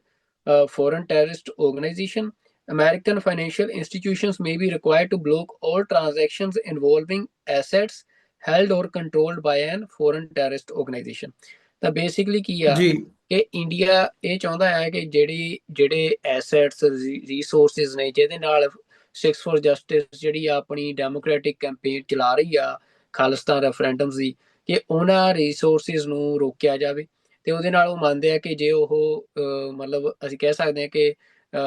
ਜਿਹੜਾ ਪੈਸੇ ਦਾ flow ਆ ਉਹ ਰੁਕ ਜਾਂਦਾ ਆ, ਕਿ ਜੇ ਉਹਨਾਂ ਦੇ ਅਕਾਊਂਟਸ ਬਲੋਕ ਹੋ ਜਾਂਦੇ ਆ ਅਮਰੀਕਾ ਦੇ ਵਿੱਚ, ਤਾਂ ਫਿਰ ਮਤਲਬ ਜਿਹੜੀ ਸਾਰੀ ਆਰਗੇਨਾਈਜੇਸ਼ਨ ਆ ਉਹ ਖਤਮ ਹੋ ਜਾਣੀ ਆ। ਮਤਲਬ ਇਹ ਇੰਡੀਆ ਦਾ ਜਿਹੜਾ ਹੂੰ ਮੰਨਣਾ ਆ, ਜੋ ਇੰਡੀਅਨ ਐਕਸਪ੍ਰੈਸ ਨੇ ਕੋਟ ਕੀਤਾ ਆ। ਤੇ ਪਰ ਮਸਲਾ ਇਹ ਆ ਵੀ ਜਿਵੇਂ ਮੈਂ ਤੁਹਾਨੂੰ ਦੱਸਿਆ ਕਿ ਜਿਹੜੀ ਅਮਰੀਕਨ ਐਮਬੈਸੀ ਆਲਰੇਡੀ ਕੱਲ ਹੀ ਜਿਹੜਾ ਆ ਉਹ ਇਹਨਾਂ ਸਾਰੀਆਂ ਅਟਕਲਾਂ ਨੂੰ ਸਨੱਬ ਕਰ ਚੁੱਕੀ ਆ। ਤੇ ਬਲਕਿ ਇਸ ਟਾਈਮ ਜਿਹੜਾ, ਜੇ ਅਸੀਂ ਗੱਲ ਕਰਨੀ ਹੋਵੇ ਗੁਰਪਤਵੰਤ ਸਿੰਘ ਪੰਨੂ ਤੇ ਇੰਡੀਆ ਦੇ ਮਾਮਲੇ ਦੇ ਵਿੱਚ, ਤਾਂ ਗੁਰਪਤਵੰਤ ਸਿੰਘ ਪੰਨੂ ਕਿਸੇ ਵੀ ਤਰੀਕੇ ਦੇ ਨਾਲ ਅਮਰੀਕਾ ਦੀਆਂ ਨਜ਼ਰਾਂ ਦੇ ਵਿੱਚ ਕੋਈ ਵੀ ਇਲੀਗਲ ਐਕਟੀਵਿਟੀ ਨਹੀਂ ਕਰ ਰਿਹਾ। ਪਰ ਇਹਨਾਂ ਦੋਵਾਂ ਹੂੰ ਧਿਰਾਂ ਦੇ ਮਾਮਲੇ 'ਚ ਇੰਡੀਆ ਨੇ ਜ਼ਰੂਰ ਇਲੀਗਲ ਐਕਟੀਵਿਟੀ ਜਿਹੜੀ ਕੀਤੀ ਹੈ, ਤੇ ਉਹਦੇ ਸਬੂਤ ਅਮਰੀਕਾ ਦੇ ਕੋਲ ਮੌਜੂਦ ਆ। ਹਾਲਾਂਕਿ ਇਸ ਵਾਰ ਤੁਲਸੀ ਗੈਬਰਡ, ਜਿਹੜੇ ਕਿ ਨੈਸ਼ਨਲ ਇੰਟੈਲੀਜੈਂਸ ਦੇ ਡਾਇਰੈਕਟਰ ਦੇ ਅਹੁਦੇ ਤੇ ਅਮਰੀਕਾ ਗਏ ਸੀ, ਇਹ ਆਸ ਕੀਤੀ ਜਾ ਰਹੀ ਸੀ ਕਿ ਉਹ ਜਿਹੜਾ ਆਲਰੇਡੀ, ਕਿਉਂਕਿ ਇੰਡੀਆ ਜਿਹੜਾ ਆ ਹਜੇ ਤੱਕ ਮਤਲਬ ਕੋਈ ਵੀ ਠੋਸ ਕਾਰਵਾਈ ਇੰਡੀਆ ਦੇ ਉੱਤੇ ਨਹੀਂ ਹੋਈ ਆ। ਜਿਹੜਾ ਗੁਰਪਤਵੰਤ ਸਿੰਘ ਪੰਨੂ ਮਰਡਰ ਪਲੋਟ ਸੀ ਉਸ ਮਾਮਲੇ ਦੇ ਵਿੱਚ, ਤੇ ਉਹਦੇ ਤੇ ਕੋਈ ਨਾ ਕੋਈ ਉਹਨਾਂ ਜੀ ਦਾ ਬਿਆਨ ਸਾਹਮਣੇ ਆਊਗਾ, ਪਰ ਹਜੇ ਤੱਕ ਤੁਲਸੀ ਗੈਬਰਡ ਦਾ ਕੋਈ ਬਿਆਨ ਨਹੀਂ ਆਇਆ। ਪਰ ਦੂਜੇ ਪਾਸੇ ਜੇ ਇੰਡੀਆ ਇਹ ਗੱਲ ਕਹਿ ਰਿਹਾ ਸੀ ਕਿ ਫੋਰਨ ਟੈਰਰਿਸਟ ਆਰਗੇਨਾਈਜੇਸ਼ਨ ਡਿਕਲੇਅਰ ਕਰੋ, ਤਾਂ ਉਹਨੂੰ ਵੀ ਅਮਰੀਕਨ ਐਮਬੈਸੀ ਨੇ ਸਨੱਬ ਕੀਤਾ। ਹੋ ਸਕਦਾ ਕਿ ਤੁਲਸੀ ਗੈਬਰਡ ਚੁੱਪ ਚਪੀਤੇ ਉੱਥੋਂ ਮੁੜ ਆਉਣ, ਇਸ ਗੱਲ ਦਾ ਕੋਈ ਜ਼ਿਕਰ ਨਾ ਕਰਨ, ਪਰ ਜਿਹੜਾ ਅਮਰੀਕਨ ਜਿਹੜਾ ਜਿਹੜਾ ਲਾਅ ਆਫ ਲੈਂਡ ਆ, ਉਹਦੀਆਂ ਨਜ਼ਰਾਂ ਦੇ ਵਿੱਚ ਇਸ ਟਾਈਮ ਗੁਰਪਤਵੰਤ ਸਿੰਘ ਪੰਨੂ ਨਹੀਂ, ਬਲਕਿ ਇੰਡੀਅਨ ਸਟੇਟ ਜਿਹੜੀ ਆ ਉਹ ਦੋਸ਼ੀ ਆ। ਜੀ ਬਿਲਕੁਲ। ਤੇ ਇਹ ਗੱਲ ਜਗ ਜ਼ਾਹਰ ਹੋ ਰਹੀ ਹੈ, ਦੁਨੀਆ ਦੇ ਸਾਹਮਣੇ ਆ ਰਹੀ ਹੈ, ਜਦੋਂ ਭਾਰਤ ਵੱਲੋਂ ਕਿਸੇ ਗੱਲ ਦੇ ਉੱਤੇ ਰਿਐਕਟ ਵੀ ਕੀਤਾ ਜਾਂਦਾ ਤੇ ਉਹਦੇ ਵਿੱਚੋਂ ਵੀ ਜਿਹੜੀ ਰੈਦਰ ਜੋ ਭਾਰਤ ਇੱਕ ਪ੍ਰੋਪੇਗੈਂਡਾ ਕਰਨ ਦੀ ਕੋਸ਼ਿਸ਼ ਕਰਦਾ ਆ, ਉਹ ਮੂੰਹ ਮੂੰਹ ਜਿਹੜਾ ਆ ਉਹ ਡਿੱਗਦਾ ਹੋਇਆ ਨਜ਼ਰ ਆਉਂਦਾ। ਸੋ ਜਾਂਦੇ ਜਾਂਦੇ ਜਦੋਂ ਅਸੀਂ ਇਸ ਵਕਤ ਭਾਰਤ ਦੇ ਵਿੱਚ ਅੰਦਰ ਜਿਹੜੇ ਹਾਲਾਤ ਬਣੇ ਹੋਏ ਨੇ ਸਿੱਖਾਂ ਦੇ ਹਵਾਲੇ ਨਾਲ, ਅਸੀਂ ਪਿਛਲੇ ਦਿਨਾਂ ਦੇ ਵਿੱਚ ਕਈ ਐਸੀਆਂ ਖਬਰਾਂ ਜਿਹੜੀਆਂ ਅਸੀਂ ਡਿਸਕਸ ਵੀ ਕੀਤੀਆਂ ਨੇ ਟੀਵੀ 84 ਦੇ ਰਾਹੀਂ ਸਾਡੇ ਦਰਸ਼ਕਾਂ ਦੇ ਨਾਲ। ਹੁਣ ਜਿਹੜੀ ਇੱਕ ਪਿਛਲੇ 2-3 ਦਿਨਾਂ ਤੋਂ ਅਹਿਮ ਸੁਰਖੀਆਂ ਦੇ ਵਿੱਚ ਆ ਰਹੀ ਹੈ ਖਬਰ, ਜੋ ਜਿਸ ਕਿਸਮ ਦਾ ਸਲੂਕ, ਹਾਲਾਂਕਿ ਇਹ ਇਸ਼ੂ ਵੀ ਕੋਈ ਨਵਾਂ ਨਹੀਂ ਹੈਗਾ, ਇਹ ਇਸ਼ੂ ਪਹਿਲਾਂ ਵੀ ਜਿਹੜਾ ਆ ਸੁਰਖੀਆਂ ਬਣਿਆ। ਤੇ ਸਿੱਖਾਂ ਨੂੰ ਜਦੋਂ ਹਿਮਾਚਲ ਦੇ ਵਿੱਚ ਜਾਂਦੇ ਆ, ਸਾਡੇ ਜਿਹੜੇ ਗੁਰਦੁਆਰਾ ਸਾਹਿਬ ਮਨੀਕਰਨ ਸਾਹਿਬ ਤੇ ਹੋਰ ਗੁਰਧਾਮ ਉਧਰ ਹੈਗੇ ਆ, ਇੱਕ ਯਾਤਰਾ ਦੇ ਰੂਪ ਦੇ ਵਿੱਚ ਜਾਂ ਮੋਟਰਸਾਈਕਲਾਂ ਤੇ ਗੱਡੀਆਂ ਦੇ ਰੂਪ ਦੇ ਵਿੱਚ ਕਿਵੇਂ ਗੱਡੀਆਂ ਰੋਕੀਆਂ ਜਾਂਦੀਆਂ ਨੇ, ਪੋਸਟਰ ਲਾਏ ਜਾਂਦੇ ਨੇ, ਕਦੇ ਸੰਤ ਜਰਨੈਲ ਸਿੰਘ ਹੋਰਾਂ ਦੀ ਤਸਵੀਰ ਨੂੰ ਲੈ ਕੇ, ਕਦੇ ਕਿਸੇ ਹੋਰ ਗੱਲ ਨੂੰ ਲੈ ਕੇ, ਜਿਹੜੀ ਇੱਕ ਨਫ਼ਰਤ ਹੈਗੀ ਹੈ ਉਹ ਦੇਖਣ ਨੂੰ ਮਿਲਦੀ ਹੈ। ਸੋ ਹੁਣ ਬੀਤੇ 2-3 ਦਿਨਾਂ ਤੋਂ ਇਹ ਇੱਕ ਇਸ਼ੂ ਬਣਿਆ ਹੋਇਆ ਦੁਬਾਰਾ, ਕਿ ਜਿਹੜੀਆਂ ਸੰਤ ਜਰਨੈਲ ਸਿੰਘ ਭਿੰਡਰਾਂ ਵਾਲਿਆਂ ਦੀ ਜਿਹੜੀ ਤਸਵੀਰ ਹੈ ਉਹ ਲਾਹੀ ਗਈ ਹੈ, ਉੱਥੇ ਡਿਸਰਿਸਪੈਕਟ ਕੀਤਾ ਗਿਆ, ਫਿਰ ਗਾਲੀ ਗਲੋਚ ਤੱਕ ਗੱਲ ਜਾਂਦੀ ਹੈ। ਤੇ ਫਿਰ ਅੱਜ ਜਦੋਂ ਅਸੀਂ ਦੇਖਦੇ ਹਾਂ ਇੱਕ ਹਿਮਾਚਲ ਦੀ ਬੱਸ ਦੇ ਉੱਤੋਂ ਪੰਜਾਬ ਦੇ ਵਿੱਚੋਂ ਉਹਦੇ ਤੇ ਤਸਵੀਰਾਂ ਲਾ ਕੇ ਉਧਰ ਨੂੰ ਭੇਜਿਆ ਜਾਂਦਾ, ਜਿਹਦੇ ਤੇ ਉਧਰ ਦੇ ਹਿਮਾਚਲ ਦੇ ਜਿਹੜੇ ਮੰਤਰੀ ਹੈਗੇ ਆ ਜਾਂ ਉਹਨਾਂ ਦੇ ਜਿਹੜੇ ਅਫੀਸ਼ੀਅਲਸ ਹੈਗੇ ਆ ਉਹ ਰਿਐਕਟ ਕਰਦੇ ਆ। ਸੋ ਇਹ ਜਿਹੜਾ ਇੱਕ ਮਾਹੌਲ ਬਣਿਆ ਹੋਇਆ ਜਾਂ ਮਾਹੌਲ ਕ੍ਰੀਏਟ ਕੀਤਾ ਜਾ ਰਿਹਾ ਹੈ, ਇਸ ਖਬਰ ਬਾਰੇ ਵੀ ਮੈਂ ਚਾਹੂੰਗਾ ਵੀ ਸਾਡੇ ਨਾਲ ਥੋੜੇ ਜਿਹੇ ਸਾਡੀ ਦਰਸ਼ਕਾਂ ਦੇ ਨਾਲ ਸਾਂਝ ਪਾਈ ਜਾਵੇ। ਬਿਲਕੁਲ ਜੀ ਅਮਰਵੀਰ ਸਿੰਘ ਜੀ, ਇਹ ਹੁਣ ਕਿਉਂਕਿ ਇਹ ਕੋਈ ਮਤਲਬ ਇਸ ਸਾਲ ਦੀ ਗੱਲ ਨਹੀਂ, ਹਰ ਸਾਲ ਦਾ ਹੀ ਕੰਮ ਹੋ ਗਿਆ ਕਿ ਹੋਲਾ ਮਹੱਲਾ ਜਿਹੜਾ ਕਿ ਬਿਲਕੁਲ ਜਿਹੜਾ ਪੰਜਾਬ ਦਾ ਹਿਮਾਚਲ ਦੇ ਨਾਲ ਬਾਰਡਰ ਲੱਗਦਾ ਆ, ਉੱਥੇ ਪੈਂਦਾ ਅਨੰਦਪੁਰ ਸਾਹਿਬ, ਤੇ ਉੱਥੇ ਸਾਰੇ ਪੰਜਾਬ ਤੋਂ, ਹਰਿਆਣੇ ਤੋਂ, ਹਰ ਥਾਂ ਤੋਂ ਜਿਹੜੇ ਸਿੱਖ ਆ ਲੱਖਾਂ ਦੀ ਗਿਣਤੀ ਦੇ ਵਿੱਚ ਇਕੱਠੇ ਹੁੰਦੇ ਆ, ਇਕੱਤਰ ਹੁੰਦੇ ਆ। ਤੇ ਜੀ ਉੱਥੋਂ ਫਿਰ ਜਿਹੜੇ ਹਿਮਾਚਲ ਦੇ ਵਿੱਚ ਕੁਝ ਇਤਿਹਾਸਕ ਸਥਾਨ ਨੇ, ਕੁਝ ਧਾਰਮਿਕ ਸਥਾਨ ਨੇ, ਉਹਨਾਂ ਦੇ ਲਈ ਤੇ ਉਂਝ ਵੀ ਮਤਲਬ ਇੱਕ ਹੁੰਦਾ ਨੌਜਵਾਨਾਂ ਨੂੰ ਕਿ ਚਲੋ ਆਏ ਆ ਐਡੀ ਦੂਰ, ਤੇ ਕੋਈ ਮਤਲਬ ਤੁਸੀਂ ਟੂਰਿਜ਼ਮ ਦੇ ਹਵਾਲੇ ਨਾਲ ਵੀ ਕਹਿ ਸਕਦੇ ਹੋ ਕਿ ਚਲੇ ਜਾਂਦੇ ਆ ਘੁੰਮਣ ਉੱਤੇ ਪਹਾੜਾਂ ਵੱਲ ਨੂੰ। ਤੇ ਉੱਥੇ ਹੁਣ ਪਿਛਲੇ ਕੁਝ ਸਾਲਾਂ ਤੋਂ ਦੇਖਣ ਚ ਆ ਰਿਹਾ ਕਿਉਂਕਿ ਸਿੱਖ ਨੌਜਵਾਨੀ ਜਿਹੜੀ ਆ, ਉਹਦੀ ਜਿਹੜੀ ਐਸਪੀਰੇਸ਼ਨ ਆ ਖਾਲਿਸਤਾਨ ਦੀ, ਉਹ ਭਾਵੇਂ ਸਟੇਟ ਲਗਾਤਾਰ ਪੰਜਾਬ ਦੇ ਵਿੱਚ ਹੁਣ ਭਾਵੇਂ ਐਨਕਾਊਂਟਰਾਂ ਦੇ ਨਾਲ ਇੱਕ ਦਹਿਸ਼ਤ ਦਾ ਮਾਹੌਲ ਬਣਾਉਣ ਦੀ ਕੋਸ਼ਿਸ਼ ਕਰ ਰਹੀ ਆ, ਭਾਵੇਂ ਉੱਥੇ ਜੀ ਉਹਨਾਂ ਨੂੰ ਗ੍ਰਿਫਤਾਰੀਆਂ ਦਾ ਡਰ ਦਿੱਤਾ ਜਾਂਦਾ ਜਾਂ ਕੁਝ ਵੀ ਆ, ਮਤਲਬ ਉਹ ਇੱਕ ਕਹਿ ਸਕਦੇ ਕਿ ਇੰਡੀਅਨ ਸਟੇਟ ਫੋਰਸਫੁਲੀ ਤਸ਼ੱਦਦ ਦੇ ਰਾਹੀਂ ਉਸ ਐਸਪੀਰੇਸ਼ਨ ਨੂੰ ਮਨਾਂ ਦੇ ਦਿਲਾਂ ਦੇ ਵਿੱਚ ਦਬਾ ਕੇ ਤਾਂ ਰੱਖ ਰਹੀ ਆ, ਪਰ ਉਹ ਦਿਲਾਂ ਚੋਂ ਖਤਮ ਨਹੀਂ ਹੋ ਰਹੀ। ਉਹ ਪੀੜ੍ਹੀ ਦਰ ਪੀੜ੍ਹੀ ਸਿੱਖਾਂ ਦੇ ਵਿੱਚ ਉਹ ਨਜ਼ਰ ਆ ਰਹੀ ਆ। ਤੇ ਹੁਣ ਜਿਹੜੀ ਸਿੱਖ ਨੌਜਵਾਨੀ ਜਿਹੜੀ ਆ ਹੁਣ ਜਵਾਨ ਹੋਈ ਆ, ਖਾਸ ਤੌਰ ਤੇ 90-95 ਤੋਂ ਬਾਅਦ ਦੀ, ਵੀ ਉਹਨਾਂ ਦੇ ਅੰਦਰ ਇਹ ਗੱਲ ਬੜੀ ਅਸੀਂ ਦੇਖਣ ਨੂੰ ਮਿਲ ਰਹੀ ਆ ਕਿ ਉਹ ਜਿਹੜੀ ਐਸਪੀਰੇਸ਼ਨ ਆ ਉਹਦਾ ਉਹ ਪ੍ਰਗਟਾਵਾ ਕਰਦੇ ਆ, ਉਹਦੇ ਵੱਖੋ ਵੱਖ ਚਿੰਨ੍ਹ ਫਿਰ ਉਹ ਬਣਾਉਂਦੇ ਆ, ਚਾਹੇ ਉਹ ਮਹਾਰਾਜਾ ਰਣਜੀਤ ਸਿੰਘ ਦੇ ਸਮੇਂ ਦਾ ਖਾਲਸਾ ਰਾਜ ਦਾ ਝੰਡਾ ਹੋਵੇ, ਚਾਹੇ ਉਹ ਸੰਤ ਜਰਨੈਲ ਸਿੰਘ ਦੀ ਤਸਵੀਰ ਵਾਲਾ ਝੰਡਾ ਹੋਵੇ, ਜਾਂ ਆਪਣੇ ਜਿਹੜੇ ਨਿਸ਼ਾਨ ਜੀ ਸਾਹਿਬ ਨੇ ਉਹਨਾਂ ਵਾਲੇ ਜਿਹੜੇ ਝੰਡੇ ਆ ਆਪਣੇ ਮੋਟਰਸਾਈਕਲਾਂ ਤੇ, ਟਰੈਕਟਰਾਂ ਤੇ, ਗੱਡੀਆਂ ਤੇ ਲਾ ਕੇ ਤੇ ਉਹ ਨਿਕਲਦੇ ਆ। ਤੇ ਹੁਣ ਜਿਹੜੀ ਨਫ਼ਰਤ ਆ, ਉਹ ਨਫ਼ਰਤ ਕਿੰਨੀ ਅੰਦਰ ਭਰੀ ਪਈ ਆ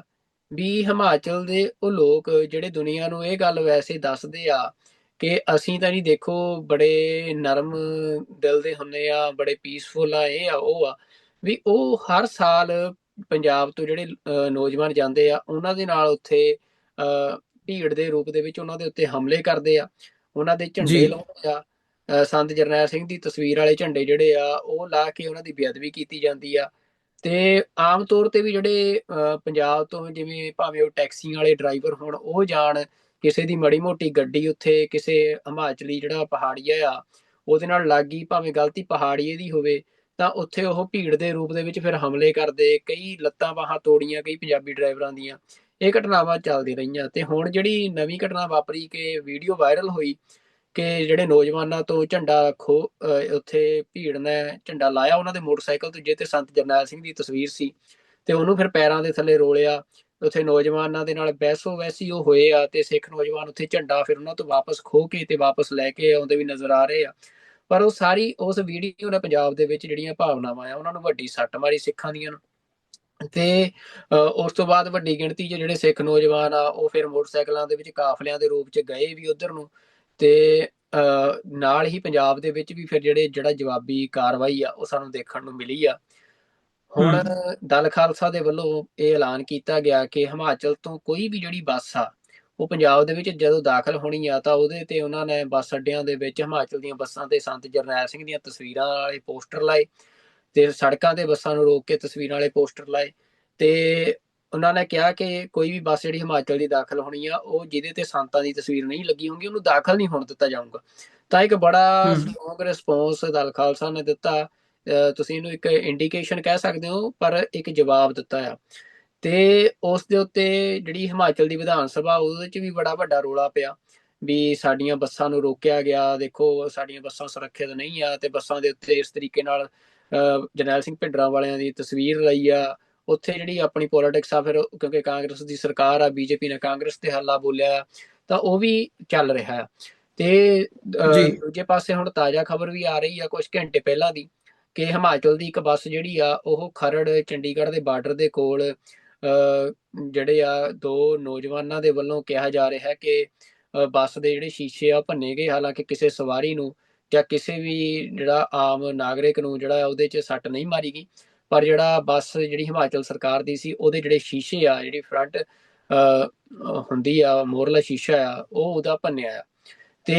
ਇਹ ਸਾਰੇ ਨੂੰ ਵੀ ਜੋੜ ਕੇ ਦੇਖਿਆ ਜਾ ਰਿਹਾ ਹੈ ਉਸੇ ਗੁੱਸੇ ਦੇ ਨਾਲ ਜਿਹੜਾ ਕਿ ਹਿਮਾਚਲ ਦੇ ਵਿੱਚ ਜਿਸ ਤਰ੍ਹਾਂ ਸਿੱਖਾਂ ਦੇ ਉੱਤੇ ਹਮਲਾ ਹੋਇਆ ਆ ਤੇ ਉਸ ਦੇ ਪ੍ਰਤੀਕਰਮ ਦੇ ਵਜੋਂ ਹੀ ਇਹਨੂੰ ਵੀ ਦੇਖਿਆ ਜਾ ਰਿਹਾ। ਪਰ ਇਹਦੇ ਬਾਰੇ ਕੋਈ ਹਜੇ ਪੁਖਤਾ ਜਾਣਕਾਰੀ ਨਹੀਂ ਆ ਵੀ ਇਹ ਕੀ ਆ ਜਾਂ ਕਿਹਨੇ ਇਹ ਕੀਤਾ। ਜੀ ਤੇ ਪਰ ਜਿਹੜੀ ਦਲ ਖਾਲਸਾ ਦੀ ਕਾਰਵਾਈ ਆ ਅਸੀਂ ਦੇਖਦੇ ਹਾਂ ਕਿ ਉਹਨਾਂ ਨੇ ਜ਼ਿੰਮੇਵਾਰੀ ਲਈ ਆ ਤੇ ਆਪ ਵੀਡੀਓ ਬਣਾ ਕੇ ਤੇ ਆਪ ਦੱਸਿਆ ਕਿ ਅਸੀਂ ਇਹ ਐਲਾਨ ਕਰਦੇ ਹਾਂ। ਤੇ ਦੂਜੇ ਪਾਸੇ ਵਿਦਿਆਰਥੀਆਂ ਦੇ ਵੱਲੋਂ ਪੰਜਾਬ ਯੂਨੀਵਰਸਿਟੀ ਜਿਹੜੀ ਪੰਜਾਬ ਦਾ ਕੇਂਦਰ ਆ ਉੱਥੇ ਵਿਦਿਆਰਥੀ ਜਥੇਬੰਦੀ ਸੱਥ ਦੇ ਵੱਲੋਂ ਅੱਜ ਇੱਕ ਕਾਫੀ ਵੱਡਾ ਵਿਰੋਧ ਪ੍ਰਦਰਸ਼ਨ ਕੀਤਾ ਗਿਆ ਹਿਮਾਚਲ ਦੇ ਵਿੱਚ ਜਿਸ ਤਰੀਕੇ ਦੇ ਹਮਲੇ ਹੋ ਰਹੇ ਆ। ਤੇ ਮੰਗ ਕੀਤੀ ਗਈ ਆ ਪੰਜਾਬ ਸਰਕਾਰ ਤੋਂ ਕਿ ਜਿਹੜਾ ਕਾਨੂੰਨ ਆ ਉਹ ਵਿਧਾਨ ਸਭਾ ਦੇ ਵਿੱਚ ਪਾਸ ਕੀਤਾ ਜਾਵੇ ਕਿ ਕੋਈ ਵੀ ਜਿਹੜਾ ਗੈਰ ਪੰਜਾਬੀ ਆ ਉਹ ਪੰਜਾਬ ਦੇ ਵਿੱਚ ਜ਼ਮੀਨ ਨਾ ਖਰੀਦ ਸਕੇ ਤੇ ਜਿਹੜਾ ਨੌਕਰੀਆਂ ਆ ਉਹ ਵੀ ਗੈਰ ਪੰਜਾਬੀਆਂ ਦੇ ਉੱਤੇ ਉਹਦੇ ਤੇ ਬੈਨ ਲਾਇਆ ਜਾਵੇ ਉਹ ਪੰਜਾਬ ਦੇ ਨੌਜਵਾਨਾਂ ਦੇ ਜੀ ਦਿੱਤੀ ਜਾਣ। ਕਿਉਂਕਿ ਪੰਜਾਬ ਦੇ ਵਿੱਚ ਵੱਡੇ ਪੱਧਰ ਤੇ ਹਿਮਾਚਲ ਦੇ ਲੋਕ ਆ ਕੇ ਨੌਕਰੀਆਂ ਕਰਦੇ ਨੇ ਤੇ ਹਿਮਾਚਲੀ ਲਗਾਤਾਰ ਪੰਜਾਬ ਦੇ ਵਿੱਚ ਨੌਕਰੀਆਂ ਕਰਕੇ ਇੱਥੋਂ ਪੈਸੇ ਕਮਾ ਕੇ ਤੇ ਪੰਜਾਬ ਦੇ ਵਿੱਚ ਜ਼ਮੀਨ ਖਰੀਦ ਰਹੇ ਆ। ਜਦ ਕਿ ਹਿਮਾਚਲ ਨੂੰ ਹੂੰ ਸਪੈਸ਼ਲ ਸਟੇਟਸ ਦਿੱਤਾ ਹੋਇਆ ਤੇ ਉੱਥੇ ਕੋਈ ਪੰਜਾਬ ਦਾ ਵਸਿੰਦਾ ਜ਼ਮੀਨ ਨਹੀਂ ਖਰੀਦ ਸਕਦਾ ਤੇ ਨਾ ਹੀ ਉੱਥੇ ਪੰਜਾਬ ਦੇ ਜਿਹੜੇ ਵਸਿੰਦੇ ਆ ਉਹਨਾਂ ਨੂੰ ਕੋਈ ਸਰਕਾਰੀ ਤੇ ਬਲਕਿ ਗੈਰ ਸਰਕਾਰੀ ਨੌਕਰੀਆਂ ਦੇ ਵਿੱਚ ਵੀ ਥਾਂ ਜਿਹੜੀ ਆ ਉਹ ਨਹੀਂ ਦਿੱਤੀ ਜਾਂਦੀ ਹੈ। ਤੇ ਇਹਦੇ ਜੀ ਨਾਲ ਹੀ ਅੱਜ ਸ਼੍ਰੋਮਣੀ ਅਕਾਲੀ ਦਲ ਅੰਮ੍ਰਿਤਸਰ ਵੱਲੋਂ ਇਮਾਨ ਸਿੰਘ ਮਾਨ ਨੇ ਇੱਕ ਹੋਰ ਬੜਾ ਵੱਡਾ ਮਸਲਾ ਜਿਹੜਾ ਚੁੱਕਿਆ ਆ ਕਿ ਜਿਹੜਾ ਹਿਮਾਚਲ ਦੀ ਜਿੰਨੀ ਇੰਡਸਟਰੀ ਆ ਜਿਹੜੀ ਪੰਜਾਬ ਦੇ ਬਾਰਡਰ ਦੇ ਨਾਲ ਨਾਲ ਲਾਈ ਗਈ ਆ ਉਹਦੇ ਵੱਲੋਂ ਜਿਹੜਾ ਜ਼ਹਿਰੀਲਾ ਪਾਣੀ ਆ ਉਹ ਪੰਜਾਬ ਦੇ ਜਿਹੜੇ ਜਲ ਸਰੋਤ ਨੇ ਦਰਿਆ ਨੇ ਉਹਨਾਂ ਦੇ ਵਿੱਚ ਸੁੱਟਿਆ ਜਾ ਰਿਹਾ। ਜਿਹਦੇ ਨਾਲ ਪਹਿਲਾਂ ਵੀ ਅਸੀਂ ਹੂੰ ਦੇਖਿਆ ਕਿ ਕਈ ਵਾਰ ਇਹ ਮਸਲਾ ਭਾਵੇਂ ਉਹ ਸਰਸਾ ਨਦੀ ਹੋਵੇ ਜਿਹੜੀ ਸਤਲੁਜ ਦਰਿਆ ਦੇ ਵਿੱਚ ਪੈਂਦੀ ਆ ਤੇ ਹੋਰ ਨੰਗਲ ਤੇ ਜਿਹੜਾ ਰੋਪੜ ਜ਼ਿਲ੍ਹੇ ਦਾ ਇਲਾਕਾ ਜਿੱਥੇ ਖੱਡਾਂ ਨੇ ਤੇ ਉਹਨਾਂ ਦੇ ਕੰਢੇ ਤੇ ਹਿਮਾਚਲ ਦੇ ਵਿੱਚ ਫੈਕਟਰੀਆਂ ਲੱਗੀਆਂ ਆ ਤੇ ਉਹ ਅਨਟ੍ਰੀਟਡ ਜਿਹੜਾ ਉਹਨਾਂ ਦਾ ਜ਼ਹਿਰੀਲਾ ਪਾਣੀ ਉਹਨੂੰ ਡਿਸਪੋਜ਼ ਆਫ ਕਰਦੇ ਆ ਇਹਨਾਂ ਪਾਣੀ ਦੇ ਸਰੋਤਾਂ ਦੇ ਵਿੱਚ। ਤੇ ਉਹ ਪਿਛਲੇ ਦਿਨਾਂ ਦੇ ਵਿੱਚ ਕੁਝ ਜਾਨਵਰ ਜਿਹੜੇ ਮਰੇ ਆ ਉਹ ਪਾਣੀ ਪੀ ਕੇ ਤੇ ਉਹ ਮਸਲਾ ਵੀ ਉਹਨਾਂ ਨੇ ਚੁੱਕਿਆ। ਤਾਂ ਅਸੀਂ ਕਹਿ ਸਕਦੇ ਹਾਂ ਕਿ ਇੱਕ ਪੰਜਾਬ ਦੇ ਵਿੱਚ ਇਹ ਮਸਲਾ ਵੱਡੇ ਪੱਧਰ ਤੇ ਜਿਹੜਾ ਆ ਉਹ ਹੁਣ ਉੱਠ ਰਿਹਾ ਆ ਜਿੱਥੇ ਮੰਗ ਕੀਤੀ ਜਾ ਰਹੀ ਆ ਕਿ ਪੰਜਾਬ ਸਰਕਾਰ ਜਿਹੜੀ ਆ ਹਿਮਾਚਲੀਆਂ ਦੇ ਪੰਜਾਬ ਦੇ ਵਿੱਚ ਜ਼ਮੀਨ ਖਰੀਦਣ ਤੇ ਨੌਕਰੀਆਂ ਦੇ ਉੱਤੇ ਜਿਹੜਾ ਆ ਉਹ ਰੋਕ ਲਾਵੇ। ਤੇ ਪਰ ਹੁਣ ਦੂਜੇ ਪਾਸੇ ਜੀ ਹਿਮਾਚਲ ਦੇ ਵੱਲੋਂ ਜਿਹੜਾ ਆ ਵਿਧਾਨ ਸਭਾ ਦੇ ਵਿੱਚ ਇਹ ਗੱਲ ਕਹੀ ਜਾ ਰਹੀ ਹੈ ਕਿ ਜਿਹੜੇ ਨੌਜਵਾਨਾਂ ਨੇ ਤਸਵੀਰਾਂ ਸੰਤਾਂ ਦੀਆਂ ਲਾਈਆਂ ਨੇ ਬੱਸਾਂ ਦੇ ਉੱਤੇ ਉਹਨਾਂ ਦੇ ਖਿਲਾਫ ਕਾਰਵਾਈ ਕੀਤੀ ਜਾਵੇ, ਸਖਤ ਕਾਰਵਾਈ ਕੀਤੀ ਜਾਵੇ। ਤੇ ਹੁਣ ਜਿਹੜੀ ਆ ਮੈਂ ਤੁਹਾਨੂੰ ਦੱਸਿਆ ਖਰੜ ਘਟਨਾ ਵਾਪਰੀ ਆ ਉਹ ਤੋਂ ਬਾਅਦ ਮਤਲਬ ਇੱਕ ਹੋਰ ਕੱਲ ਅਸੀਂ ਖਬਰਾਂ ਦੇ ਵਿੱਚ ਸਾਨੂੰ ਲੱਗ ਰਿਹਾ ਹੈ ਕਿ ਕਾਫੀ ਜਿਹੜਾ ਮਾਹੌਲ ਆ ਉਹ ਗਰਮੀ ਵਾਲਾ ਰਹਿਣ ਵਾਲਾ ਆ। ਪਰ ਇਹਦੇ ਚ ਅਮਰਵੀਰ ਸਿੰਘ ਜੀ ਇੱਕ ਜੀ ਗੱਲ ਜਿਹੜੀ ਬੜੀ ਇੰਟਰਸਟਿੰਗ ਆ ਉਹ ਮੈਂ ਇੱਥੇ ਜ਼ਰੂਰ ਸਾਂਝੀ ਕਰਨੀ ਚਾਹੁੰਦਾ ਕਿ ਜਿਹੜਾ ਹਿਮਾਚਲ ਦੇ ਵਿੱਚ ਜਿਹੜੀ ਡੋਮੈਸਟਿਕ ਪੋਲਿਟਿਕਸ ਆ ਉਹ ਹੁਣ ਕਿਉਂਕਿ ਬੀਜੇਪੀ ਕਾਂਗਰਸ ਤੇ ਇਲਜ਼ਾਮ ਲਾ ਰਹੀ ਆ ਤੇ ਕਾਂਗਰਸ ਬੀਜੇਪੀ ਤੇ ਇਲਜ਼ਾਮ ਲਾ ਰਹੀ ਆ। ਤਾਂ ਜਦੋਂ ਬੀਜੇਪੀ ਜੀ ਨੇ ਇਲਜ਼ਾਮ ਲਾਇਆ ਕਾਂਗਰਸ ਦੇ ਉੱਤੇ ਕਿ ਦੇਖੋ ਉਹ ਤੁਸੀਂ ਤਸਵੀਰ ਤੋਂ ਝੰਡੇ ਨਹੀਂ ਰੁਕ ਰਹੇ ਖਾਲਿਸਤਾਨੀਆਂ ਦੇ ਹਿਮਾਚਲ ਚ ਆਉਂਦਿਆਂ ਤੋਂ ਤੇ ਤੋਂ ਮਤਲਬ ਇਹ ਹੋ ਰਿਹਾ ਕਿ ਖਾਲਿਸਤਾਨ ਜਿੰਦਾਬਾਦ ਦੇ ਨਾਰੇ ਲਾ ਰਹੇ ਆ ਸਿੱਖ ਆ ਕੇ ਹਿਮਾਚਲ ਦੇ ਵਿੱਚ ਇਹ ਇਲਜ਼ਾਮ ਲਾਏ। ਤਾਂ ਕਾਂਗਰਸ ਨੇ ਅੱਗੋਂ ਜਿਹੜਾ ਜਵਾਬ ਦਿੱਤਾ ਉਹਨਾਂ ਨੇ ਕਿਹਾ ਵੀ ਤੁਸੀਂ ਸਾਨੂੰ ਕੀ ਕਹਿੰਦੇ ਹੋ? ਤੁਹਾਡਾ ਜਿਹੜਾ ਆਪਣਾ ਵਿਦੇਸ਼ ਮੰਤਰੀ ਆ, ਉਹ ਤਾਂ ਮਤਲਬ ਵਿਦੇਸ਼ਾਂ ਦੇ ਵਿੱਚ ਇੰਗਲੈਂਡ ਦੇ ਵਿੱਚ ਗਿਆ ਤੇ ਉਹਦੀ ਗੱਡੀ ਅੱਗੇ ਖਾਲਿਸਤਾਨੀਆਂ ਨੇ ਆਪਣਾ ਝੰਡਾ ਲਹਿਰਾਤਾ। ਵੀ ਹੂੰ ਮਤਲਬ ਉਹ ਕਹਿੰਦੇ ਕਿ ਜਦੋਂ ਤੁਹਾਡੀ ਸਰਕਾਰ ਸੀ ਤਾਂ ਉਦੋਂ ਜਿਹੜੀ ਵਿਧਾਨ ਸਭਾ ਸੀ ਉਹਦੇ ਦਰਵਾਜ਼ਿਆਂ ਦੇ ਉੱਤੇ ਖਾਲਿਸਤਾਨ ਦੇ ਝੰਡੇ ਲਹਿਰਾਤੇ। ਤੇ ਨਾਲ ਹੀ ਉਹਨਾਂ ਦੇ ਜਿਹੜੇ ਕੈਬਨਿਟ ਮਿਨਿਸਟਰ ਨੇ, ਉਹਨਾਂ ਨੇ ਸਟੇਟਮੈਂਟ ਦਿੱਤੀ ਹੈ, ਮੈਨੂੰ ਹੁਣ ਨਾਂ ਨਹੀਂ ਯਾਦ ਆ ਰਿਹਾ। ਉਹ ਕਹਿੰਦੇ ਆ, ਉਹਨਾਂ ਦੀ ਸਟੇਟਮੈਂਟ ਆ ਕਿ ਸਾਰਾ ਜ਼ੋਰ ਲਾ ਕੇ ਦੇਖ ਲਿਆ ਇੰਡੀਅਨ ਸਟੇਟ ਨੇ, ਪੰਜਾਬ ਸਰਕਾਰ ਨੇ, ਪੰਜਾਬ ਪੁਲਿਸ ਨੇ, ਹੋਰ ਸਾਰੀਆਂ ਏਜੰਸੀਆਂ ਨੇ, ਵੀ ਜਿਹੜਾ ਸਿੱਖਾਂ ਨੂੰ ਖਾਲਿਸਤਾਨ ਤੋਂ ਰੋਕਿਆ ਜਾਵੇ। ਪਰ ਸਿੱਖ ਜੀ ਜਿਹੜੇ ਆ ਉਹ ਖਾਲਿਸਤਾਨ ਤੋਂ ਨਹੀਂ ਰੁਕ ਰਹੇ ਆ। ਮਤਲਬ ਉਹਨਾਂ ਨੇ ਜਿਹੜਾ ਜਵਾਬ ਦਿੱਤਾ ਆ, ਬੀਜੇਪੀ ਦੇ ਜਿਹੜੇ ਆਗੂ ਆ ਉਹਨਾਂ ਨੂੰ ਇਹ ਦਿੱਤਾ ਕਿ ਜਿਹੜਾ ਇਹ ਮਸਲਾ ਆ, ਇਹ ਬੜਾ ਸੀਰੀਅਸ ਮਸਲਾ ਆ ਤੇ ਇਸ ਮਸਲੇ ਦੇ ਉੱਤੇ ਸਾਨੂੰ, ਉਹਨਾਂ ਦਾ ਇਹ ਸੀ ਕਿ ਆਪਸੀ ਜਿਹੜੀ ਆ ਉਹ ਸਿਆਸਤ ਨਹੀਂ ਕਰਨੀ ਚਾਹੀਦੀ ਆ। ਪਰ ਜਿਹੜੀ ਉਹਨਾਂ ਨੇ ਇਹ ਗੱਲ ਕਹੀ ਆ ਕਿ ਸਾਰਾ ਜ਼ੋਰ ਲਾ ਕੇ ਦੇਖ ਲਿਆ ਇੰਡੀਅਨ ਸਟੇਟ ਨੇ, ਇੰਡੀਅਨ ਏਜੰਸੀਆਂ ਨੇ, ਜੀ ਪੰਜਾਬ ਪੁਲਿਸ ਨੇ, ਪਰ ਤਾਂ ਵੀ ਜਿਹੜੇ ਸਿੱਖ ਨੌਜਵਾਨ ਆ ਉਹਨਾਂ ਦੇ ਦਿਲਾਂ ਤੋਂ ਖਾਲਿਸਤਾਨ ਨਹੀਂ ਨਿਕਲ ਰਿਹਾ ਆ। ਤੇ ਇਹ ਗੱਲ ਉਹ ਮੰਨ ਰਿਹਾ ਕਿ ਖਾਲਿਸਤਾਨ ਕੋਈ ਟੈਬੂ ਨਹੀਂ ਆ, ਖਾਲਿਸਤਾਨ ਰਿਐਲਿਟੀ ਆ ਜਿਹੜੀ ਕਿ ਲੋਕਾਂ ਦੇ ਦਿਲ 'ਚ ਆ, ਸਿੱਖਾਂ ਦੇ ਦਿਲ 'ਚ ਆ, ਉਹ ਸਿੱਖ ਐਸਪੀਰੇਸ਼ਨ ਆ। ਤੇ ਉਹਨੂੰ ਹੂੰ ਇਹ ਵੀ ਮੰਨ ਰਹੇ ਆ ਕਿ ਇੰਡੀਆ ਜਿਹੜਾ ਆ ਧੱਕੇ ਦੇ ਨਾਲ, ਜ਼ਬਰ ਦੇ ਨਾਲ ਉਹਨੂੰ ਦਬਾਉਣ ਦੀ ਕੋਸ਼ਿਸ਼ ਕਰ ਰਿਹਾ, ਪਰ ਉਹ ਦਬ ਨਹੀਂ ਰਹੀ ਆ। ਜੀ ਬਿਲਕੁਲ। ਸੋ ਸਾਡੇ ਲਈ ਜਦੋਂ ਅਸੀਂ ਅੱਜ ਇਸ ਸੱਚ ਸੱਚ ਪ੍ਰੋਗਰਾਮ ਦੇ ਵਿੱਚ ਗੱਲ ਕਰ ਰਹੇ ਹਾਂ ਤੇ ਇਹ ਇੱਕ ਕ੍ਰੂਸ਼ੀਅਲ ਟਾਈਮ ਹੈ ਜਿਹਦੇ ਵਿੱਚੋਂ ਕੌਮ ਲੰਘ ਰਹੀ ਹੈ। ਅਸੀਂ ਇਸ ਸ਼ੋਅ ਦੇ ਰਾਹੀਂ ਵੀ ਤੇ ਅਦਰਵਾਈਜ਼ ਵੀ ਅਸੀਂ ਸਮਝਦੇ ਹਾਂ ਕਿ ਸਾਨੂੰ ਆਪਣੇ ਆਪਣੇ ਤੌਰ ਦੇ ਉੱਤੇ ਇੰਡੀਵਿਜੂਅਲੀ ਵੀ ਤੇ ਅਦਰਵਾਈਜ਼ ਵੀ ਜਦੋਂ ਅਸੀਂ ਦੇਖਦੇ ਹਾਂ ਇਹ ਗੱਲ ਸਮਝਣ ਦੀ ਲੋੜ ਹੈ। ਕਿਸੇ ਵੀ ਪੱਧਰ ਤੇ ਅਸੀਂ ਗੱਲ ਕਰੀਏ, ਅਸੀਂ ਪੰਜਾਬ ਦੀ ਗੱਲ ਕਰੀਏ, ਪੰਜਾਬ ਤੋਂ ਬਾਹਰ ਭਾਰਤ ਦੀ ਗੱਲ ਕਰੀਏ, ਜਾਂ ਵਿਦੇਸ਼ਾਂ ਵਿੱਚ ਜਦੋਂ ਅਸੀਂ ਟਰਾਂਸਨੈਸ਼ਨਲ ਰਿਪਰੈਸ਼ਨ ਤੇ ਜਿਸ ਕਿਸਮ ਦੀਆਂ ਖਬਰਾਂ ਇਸ ਵਕਤ ਅੰਤਰਰਾਸ਼ਟਰੀ ਮੀਡੀਆ ਦੇ ਵਿੱਚ ਸਾਨੂੰ ਦੇਖਣ ਨੂੰ ਮਿਲ ਰਹੀਆਂ ਨੇ, ਸਿੱਖ ਕੇਸ ਹੈ ਜਿਹੜਾ ਜਿਹੜਾ ਖਾਲਿਸਤਾਨ ਦਾ ਇਸ਼ੂ ਹੈ, ਜਾਂ ਸਿੱਖਾਂ ਦੇ ਨਾਲ ਕੀ ਵਾਪਰਿਆ, ਕੀ ਵਾਪਰ ਰਿਹਾ ਹੈ, ਤੇ ਆਉਣ ਵਾਲੇ ਸਮੇਂ ਦੇ ਵਿੱਚ Sikh as a nation, as a ਕੌਮ ਕੀ ਰੋਲ ਅਦਾ ਕਰ ਸਕਦੇ ਆ, ਇਹਦੇ ਤੇ ਵੀ ਇੱਕ ਜਿਹੜੀ ਹੈ ਗੱਲਬਾਤ ਹੋ ਰਹੀ ਹੈ, ਵਿਚਾਰ ਚਰਚਾ ਹੋ ਰਹੀ ਹੈ, ਬਹਿਸ ਹੋ ਰਹੀ ਹੈ, ਤੇ ਵੱਖ-ਵੱਖ ਪਹਿਲੂ ਜਿਹੜੇ ਨੇ ਉਹ ਹਾਈਲਾਈਟ ਹੋ ਰਹੇ ਨੇ। ਕੱਲਾ ਅਸੀਂ ਭਾਰਤ ਦੇ ਵਿੱਚ, ਪੰਜਾਬ ਦੇ ਵਿੱਚ ਨਹੀਂ, ਅਸੀਂ ਇੰਟਰਨੈਸ਼ਨਲ ਪੱਧਰ ਦੀ ਗੱਲ ਕਰ ਰਹੇ ਹਾਂ। ਸੋ ਅਸੀਂ ਇੱਕ ਕੌਮ ਦੇ ਤੌਰ ਤੇ ਇੱਕ ਕ੍ਰੂਸ਼ੀਅਲ ਸਮੇਂ ਦੇ ਵਿੱਚੋਂ ਲੰਘ ਰਹੇ ਹਾਂ, ਜਿਹੜਾ ਕਿ ਇੱਕ ਇੰਪੋਰਟੈਂਟ ਟਾਈਮ ਹੈ ਸਾਡੇ ਲਈ ਕੁਝ ਕਰਨ ਦਾ, ਅੱਗੇ ਵਧਣ ਦਾ। ਇੱਕ ਇੱਕ ਜਿਹੜਾ ਕਦਮ ਹੈ ਉਹ ਅੱਗੇ ਵਧਦਿਆਂ ਅਸੀਂ ਆਪਣੀ ਮੰਜ਼ਿਲ ਤੱਕ ਪਹੁੰਚ ਸਕਦੇ ਹਾਂ। ਸੋ ਇਹਨਾਂ ਹੀ ਸ਼ਬਦਾਂ ਦੇ ਨਾਲ ਸੁਖਵਿੰਦਰ ਸਿੰਘ ਜੀ, ਜੇ ਤੁਸੀਂ ਕੁਝ ਐਡ ਕਰਨਾ ਚਾਹੋ ਇਹਦੇ ਵਿੱਚ ਅੰਤ ਦੇ ਵਿੱਚ, ਜ਼ਰੂਰ ਤੁਸੀਂ ਉਹ ਕਰੀਏ, ਨਹੀਂ ਫਿਰ ਅਸੀਂ ਸਾਡੇ ਦਰਸ਼ਕਾਂ ਕੋਲੋਂ ਇਜਾਜ਼ਤ ਲਈਏ। ਬਿਲਕੁਲ ਜੀ, ਬਹੁਤ ਧੰਨਵਾਦ ਅਮਰਵੀਰ ਸਿੰਘ ਜੀ, ਮਤਲਬ ਇਹ ਸਾਰੀ ਗੱਲਬਾਤ 'ਚ ਸ਼ਾਮਲ ਕਰਨ ਲਈ। ਤੇ ਅਖੀਰ 'ਚ ਇਹੀ ਆ ਕਿ ਜਿੰਨੀਆਂ ਅਸੀਂ ਖਬਰਾਂ ਅੱਜ, ਜਿੰਨੀਆਂ ਦਾ ਜ਼ਿਕਰ ਕੀਤਾ ਆ, ਉਹ ਇੱਕ ਪੋਜ਼ਿਟਿਵ, ਅਸੀਂ ਕਹਿ ਸਕਦੇ ਹਾਂ ਕਿ ਫੁੱਟ ਸਟੈਪਸ ਨੇ ਖਾਲਿਸਤਾਨ ਦੀ ਮੂਵਮੈਂਟ ਦੇ ਵਿੱਚ। ਤੇ ਇਹ ਗੱਲ ਸਪਸ਼ਟ ਆ ਕਿ ਖਾਲਿਸਤਾਨ ਜਿਹੜਾ ਆ ਉਹ ਸਿੱਖ ਐਸਪੀਰੇਸ਼ਨ ਆ, ਸਿੱਖਾਂ ਦੇ ਦਿਲ ਦੀ ਇੱਛਾ ਆ, ਤਮੰਨਾ ਆ। ਇੰਡੀਅਨ ਐਸਟੈਬਲਿਸ਼ਮੈਂਟ ਫੋਰਸਫੁਲੀ ਉਹਨੂੰ ਸਨੱਬ ਕਰਨ ਦੀ ਕੋਸ਼ਿਸ਼ ਕਰ ਰਹੀ ਆ। ਚੰਗੀ ਗੱਲ ਇਹ ਹੋਵੇ ਜੇ ਇੰਡੀਅਨ ਐਸਟੈਬਲਿਸ਼ਮੈਂਟ ਇਸ ਐਸਪੀਰੇਸ਼ਨ ਨੂੰ ਸਮਝੇ, ਕਿਉਂਕਿ ਜਿਸ ਐਸਪੀਰੇਸ਼ਨ ਪਿੱਛੇ ਲੱਖਾਂ ਦੇ ਵਿੱਚ ਲੋਕ ਸ਼ਹੀਦੀਆਂ ਦੇ ਚੁੱਕੇ ਹੋਣ, ਤੇ ਸਿੱਖ ਹਿਸਟਰੀ ਇਸ ਗੱਲ ਦੀ ਗਵਾਹ ਆ ਕਿ ਸਿੱਖ ਆਪਣੇ ਕੋਲ ਤੋਂ ਕਦੇ ਵੀ ਪਿੱਛੇ ਨਹੀਂ ਮੁੜਦੇ ਆ।